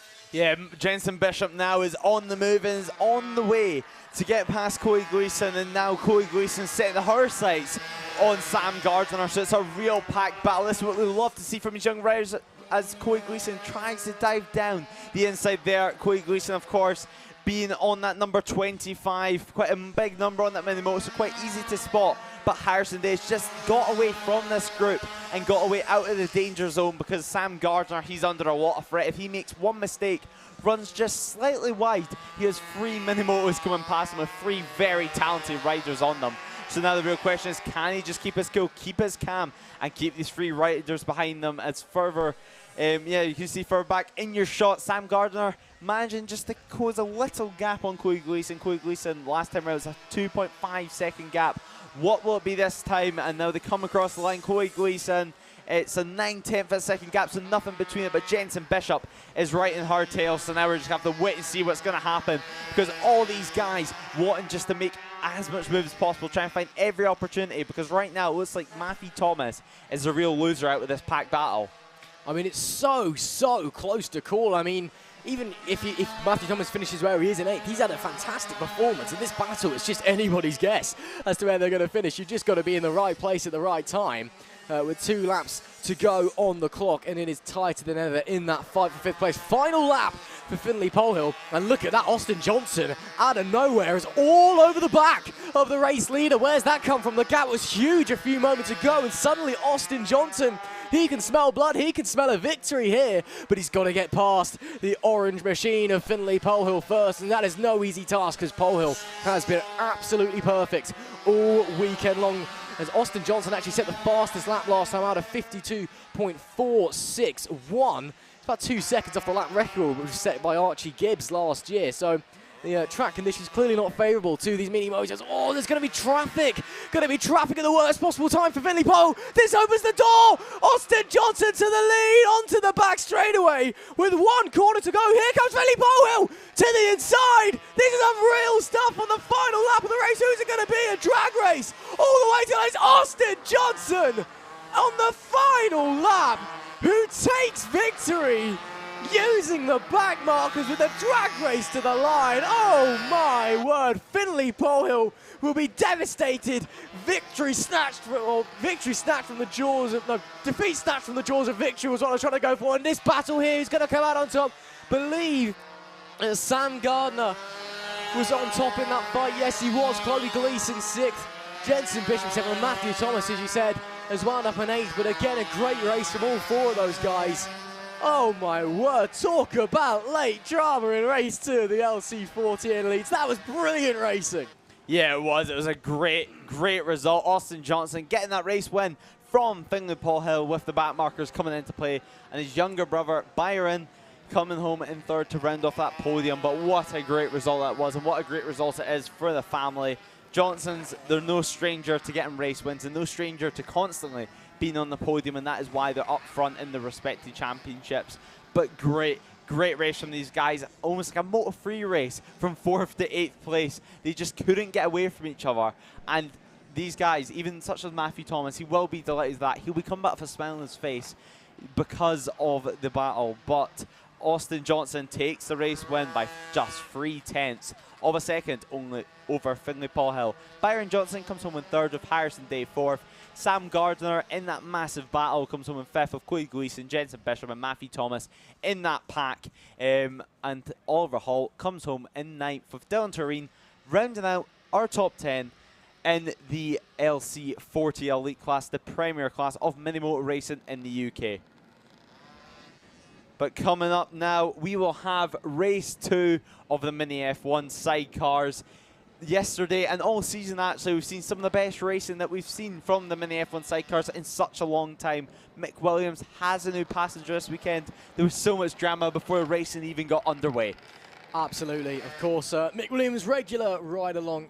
Mike Helms off having a baby for reasons that we can't understand, because why would you have a baby over doing FAB-Racing? Honestly, Mike, come on, sort your life out. Well, of course, congratulations to the Helms family. He's now got Josh Papworth in the sidecar. Josh's last FAB-Racing run was back in 2017, so a bit of a while for Josh. And Mick, coming into this round, he was speaking to our producer on Friday, wasn't feeling very confident. And well, to be fair, originally it looked like it was going to rain all weekend, and we were expecting it to rain all weekend, and we know that Mick really isn't a fan of the wet, shall we put it lightly. The bike just doesn't quite gel as it does in the dry. He struggles a little bit, so we'll have to see. It's obviously not wet, it's actually quite sunny, which is great, so we'll have to wait and see. Actually, I think that's the impies have just gone straight on. Yeah, so problems for one of the teams already as they're pedaling their way back.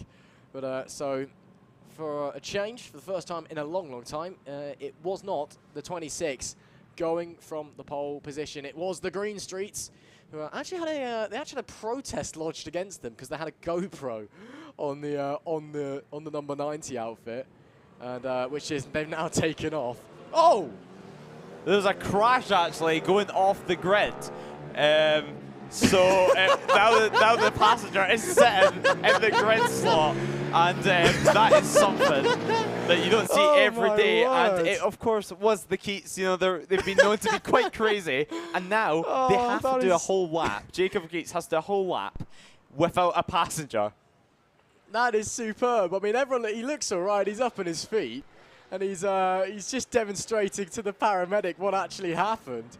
But the bike pulled away, and he just didn't move. And there we've got some problems as well for the impies trying to get going. But, oh, that is superb. The 666 machine doing the formation lap without the passenger. Let's run through the grid, shall we? It's the Green Streets going off pole position with the 369 of Vince Bailey in P2. The 26, the Mick Williams machine, goes from P3 with John Hosker on the 127 in P4. The Keats machine minus a passenger starts P5. Chris Impey looks like they'll be starting P6, but they've had some issues on the formation and haven't gone out for the formation, but they are on the grid now, and the 230 of Mark Pocket starts in P7. That has got to be one of the silliest things I've ever seen in a motor race. That is only the 666. Only the 666 would that happen. I mean, the sidecar just went, and the passengers, it didn't. It was just suddenly, oh, I'm on the floor. And it looked like they got a good laugh at it with the paramedic. But let's get serious. Let's focus on the racing, shall we? Red lights on, red lights off. Here we go in race 2 of the Mini F1 sidecars. It's a great start for the Green Streets. Oh, problems! Problems for the 369 of Vince Bailey. They've not moved. Oh, drama early on from P2 on the grid, and they are out of the race before it's even truly got underway. What a shame for the 369. That promotes the 26 of Mick Williams and Josh Patworth. Oh, the Green Streets around. And the Keats. 666. Oh, it's upside down. Oh dear. Red flag out. Oh dear. That is not what you want to see. An early drama here. And the Green Streets round, the 666 on its lid. Oh dear. Hopefully everyone is okay, but the red flag is immediately out. If we get going again, that will, of course, be a full race restart, I presume. The Green Streets haven't broken the bike, so just a spin, clearly. So Mick Williams was actually leading for about 2 seconds there before the race got halted. And hopefully that gives the chance the 369 machine to maybe re-enter the race if they can get the bike restarted. Again, I'll have to double-check the regulations on that. Well, we've been told they're going back to the holding area. So maybe they're going to try and get back racing again. Try and fix the bike up, hit it with a hammer, see if it works. That's how my mechanic mind works. These, of course, these Mini F1 sidecars all custom built, but they're not the most reliable of machines, shall we say. Well, the 26 in Mick Williams and Josh Patworth, yeah, leading for about 2 seconds. That's something they didn't do in race 1, to be fair to them. So, you know, I guess that's a positive start as far as they're concerned. Yeah, it certainly is, and it's maybe some hope that they can convert this into a race win, but lead them by just, only really a couple of seconds, as you mentioned, but drama from the start in this race from the Green Streets. Green Streets yesterday had a great race, and Vince Bailey actually was personally my surprise of the race and of the weekend. And there they are, yeah, pushing it back. They should be able to make the restart if they can get the bike restarted, because they did take part in the original race start. Yeah, the red. Let me just double check that. I will get you the official regulation, but as far as I'm aware, off the top of my mind, that is the red flag procedure. If you make the race start, yeah, here we go. Any rider or riders involved in a red flag incident, even if not the direct cause of the incident, are not permitted to take part in a restarted race or given a position or points if the race is declared competed. Well, I don't consider that to be part of the red flag incident, and you know, I feel like the race stewards downstairs, if they can hear us, they might be nice if they can get it fixed, please. Have to wait and see. The riders all are now up on their feet. There you can see the Green Streets. Everyone just discussing what's gone on. Of course, the Green Streets had a bit of a spin before the red flag, so, well, luckily for them, a race restart should be on the cards. There is the 369, trying to get it restarted. Again, all of these mini F1 sidecars, custom-built racing machines. That is not Vince Bailey, that's the Green Streets. But right name, wrong photo. But they're trying to get it going. But yeah, they're all custom-built, and it's, you know, sidecars are, well, big sidecars are temperamental at the best times. Mini F1 sidecars, not the most reliable, but they're a lot of fun to watch, to be fair to them.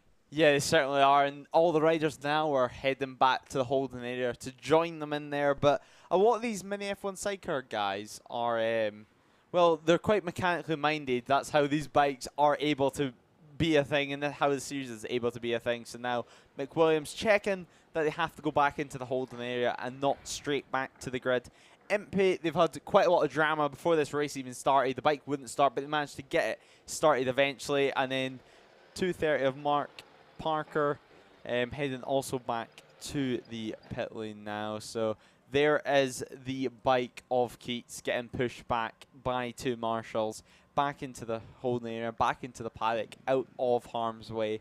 And then we're going to have to wait and see if we can get restarted for this race. And yeah, there's that sidecar outfit. It's not looking the best, looking a bit second hand. Hopefully mainly just cosmetic damage on that bike, and then hopefully we can see the Keats out for race 3 later on, because of course these guys do have race 3s. Oh, there they are. And that's superb. up on their feet. That is absolutely superb to see. The 666 outfit, both of them up on their feet after going up and over. That is absolutely fantastic. Wow, brilliant, brilliant stuff. That is great to see. And just having a bit of a lie down. I think rolling a sidecar probably isn't the most comfortable, I think it's safe to say. I've rolled a kart before and that wasn't fun, so I can imagine rolling a sidecar isn't exactly great either. As we see some of the riders watching along, Rossi Banham with his shirt off for reasons only Rossi Banham can explain. Watching along. But yeah, great to see both of them up on their feet. That is the main thing. Keats he actually broke his ankle at Wilton Mill on Thursday night and then was still racing on Saturday and Sunday. And apparently was at Thruxton last week as well, having a go. So he's you know, he's a tough nut to crack. Yeah, so I think if he is all okay, if they can get the bike better, I would not be surprised if we see them out there around in race 3, to be brutally honest. But that bike was not looking particularly healthy, to be honest. But we'll have to wait and see. But again, absolutely superb to see them both up on their feet after rolling the sidecar. We've seen them go on one or two wheels a fair few times this season. They're quite aggressive, the 666 outfit. They do like to push the boundaries of physics, shall we say. Just heard Nari, we're going to get going once again. 6 laps, no warm-up lap either. So we're taking a lap off, no warm-up lap either. They're not the biggest fuel tanks on these sidecars, and are also just wary for time. Lunch is supposed to be fast approaching, but of course the racing comes first, doesn't it? Green Street's getting ready to go back out again. They have been the outfit to beat this weekend, but of course, well, Jason and Leo having a bit of a spin early on at the original start. They'll be counting their lucky stars. We're having a restart here, Lewis. Yeah, it certainly will be. I mean, now it looks like Vince Bailey, it looks like the whole squad actually is having a little discussion down in the holding area right now. But hopefully they can get back out. Hopefully we can have almost all the outfits out. We should have 5, potentially 5 sidecars making this restart. Obviously no Keats because their bike's too badly damaged, and they just need a breather to hopefully come back for race 3, because as you mentioned, Ross, they are tough guys. And yeah, now the paramedics having some words to the sidecar guys. Second round of stern words that we're getting here at Llandow. Yeah, we saw him having a word with some of the roving marshals earlier, the parent volunteers. The FAB community, well, and Rossi Banham, who's still shirtless, for reasons only Rossi Banham can explain, the junior superstock rider, of course, leading the way in the Pit Bike 140 Championship this year, throwing on the high vis, going out and doing a bit of marshalling. But yeah, the paramedics have already had a bit of a word with some of them earlier. Now he's having a word with the sidecar guys, but they're getting ready to go racing once again. of course, minus the 666. So it'll be 6 sidecars making the start if all goes well this time. A 6-lap race, no warm-up, we'll be jumping straight in on cold brakes, cold tyres. That could be quite entertaining going into turn 1. Green Street's looking very professional, looking set to get racing. All focus for Jason and Leo. Yeah, main championship challenger for Mick Williams, and of course the race 1 winner, winning a race at Clay Pigeon as well. Pole position back at Wilton Mill, and the first time in race 1 that Mick Williams has been beaten in the dry in a long, long while. Everyone getting back in. We've only got 4 bikes out there. Vince Bailey's just coming. Yeah, Vince Bailey. There he is. There we go. So we've got 5 bikes. That's not the 6 I was expecting. So we're missing someone. Keats. Yeah, well, no, we're missing Keats, but someone else as well, because there's supposed to be 6 bikes on the grid, but we're going anyway. Okay.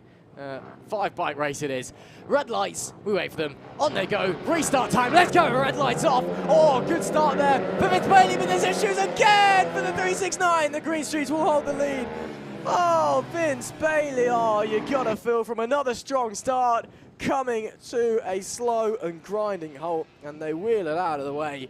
They're definitely done this time in race 2, but it is the Green Streets that lead the way. And this time they don't spin through the left-hander before they make their way to Mac Werters. Mick Williams, though, closing in. Of course, he wasn't quite able to challenge for the race lead in race 1, but this time he's very, very close to the back of the Green Streets. 2 battles forming here, the battle for the lead, the battle for third behind them as well, between Chris Impey and Mark Parker. So, we'll have to wait and see. And there he goes. He does go briefly through, but the Green Streets fight back. And I've just realised that John Hosker never made the grid in the first place. And that's why I got confused, because we're missing John Hosker as well. Mick Williams to the lead in the 26. Up the inside. Does he run wide? Yes, he does. The Green Streets. It's 2-stroke versus 4-stroke drag race. Mick Williams comes out on top this time. They lead. 5 laps left to go here in the Mini F1 sidecars race 2. And Mick Williams, with a spare passenger, as I was calling it yesterday, is leading the race, but the Green Streets, they're going to challenge him for it. Yeah, you could just see the better drive that they got out of the first chicane towards this tight and technical sector. It's almost hairpin after hairpin, but now the Green Streets are just having to try the hardest, pull the hammer straight away. They know how good Mick Williams is once they can get into rhythm, but they look like they've lost some time coming out of there. Mick Williams have got that bike into the power band, and it's going well for them in the 2-stroke Red Bull inspired livery outfit. They come round the back chicane, and the Green Streets, they want this race win. They got their probably their first race win in the dry yesterday, and now they're wanting to try and get some more, and they're slightly too far back for a move this time around. Maybe just taking a wider line this time around, try to carry more speed through, because Mick Williams has been known to run wide. We've seen actually earlier on in the year during Mick Williams' dominance that he likes to drift the bike about, but he can't do that here because the Green Streets are keeping him on his toes. Yeah, it's a bit of an imperfect art for Mini F1 sidecars. Mick Williams obviously liking a sidecar that moves around quite along the corners, always a bit wide there, and that maybe opens the door for the Green Streets. No, just about holds on for the time being. As I was saying though, you know, some riders on 2 wheels and 3, you know, they just like a bike that moves around in the corners. They like a bike that's a bit tricky to ride. It allows them to push the limits and have tyres that can just forgive you, give little slides. Mick Williams is obviously one of those, but obviously normal passenger Mike Helms isn't here today, and as I was saying in race 1, the passenger is so crucial to the performance of a sidecar. You just have to understand what your passenger is doing, and if you've got, well, a spare passenger, as I'm officially deciding it's called now, alongside you, and you just haven't quite got that confidence, you don't quite know what they're going to be doing, you don't have that full trust in them. So it is difficult, but Mick Williams, with 3 laps to go, is leading the race from the Green Streets and could be in for what, well, I think it's safe to say would be his best win of the year, not because of his dominance, if we finish as we do, but because the fact that he's won it with Mike Helms, his normal passenger, not on the bike, because Mike ain't here, he's off having a kid.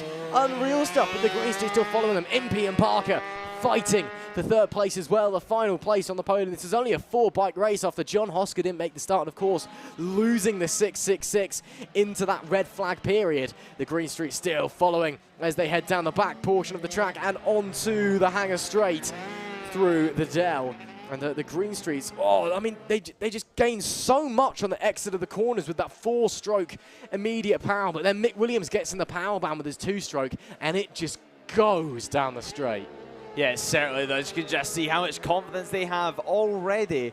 But obviously, McWilliams, before this weekend, he's been so used to Mike Helms that Josh Patworth has never raced with McWilliams. But it's so great to see them trying out new passengers because they had to come here, they had to race. It was only a 74-point gap going into this weekend.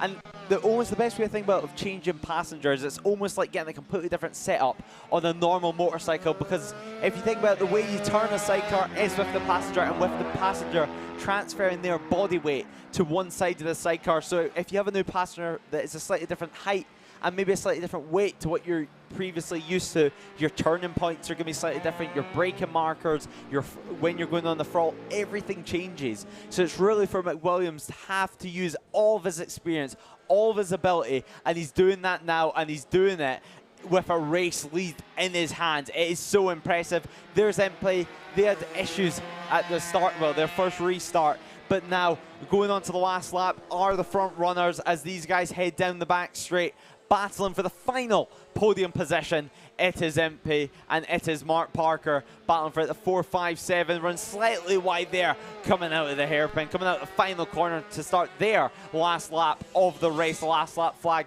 is of course out, the yellow with the black cross. But there is your race leaders, the number 26, Mick Williams. They've been so impressive this year. Although their winning streak ended, they are still being so dominant with a completely new passenger. Josh Patworth is definitely putting in the work right now. It is a sunny conditions. It's exactly what we didn't expect this weekend, to be honest. We expected rain, we expected it not to suit these guys, but it's really helped them out. These conditions, it's been a godsend, but it's Mick Williams who's back on top. A new passenger, Mick Williams and Josh Patworth win race 2 of the Mini F1 sidecars over the green streets. First time this weekend, Josh Patworth have been on the bike and they still managed to call out an amazing result. You can see the sportsmanship there.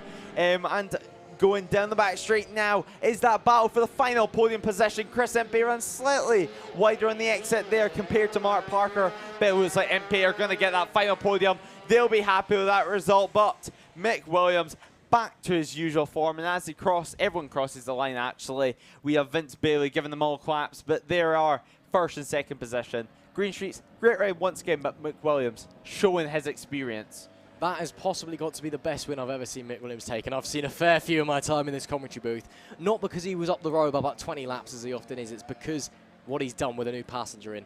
That is unbelievable, and that just shows the adaptability and the talent of Mick Williams. Of course, the Green Streets gave it all they could, but just that 26 machine wants to get on top, and shouts out to the Impey machine as well, the 4.57. They went from nearly not making the restart after they had trouble getting the bike going again to finishing on the podium. That's not bad, is it? Yeah, it's so impressive, and they kept their cool during that whole situation. Vince Bailey, though, I feel really bad for them. It was almost an identical race start. They got a good start, and then the bike just conked out in them. It's so disappointing, but still one more race to go for these guys. Race 3 will be later on this afternoon. A couple of races still to come up, but that is it for our action before lunch. Join us after lunch, where we'll have about a 45-minute lunch break, and then we'll be back to bring all the action. We have a couple of race 2s still to go, and then all of the race 3s. So if you liked what you see, share across all social media platforms. We'll be back after lunch, so we'll see you then. And until then, we'll see you in 45 minutes. Goodbye.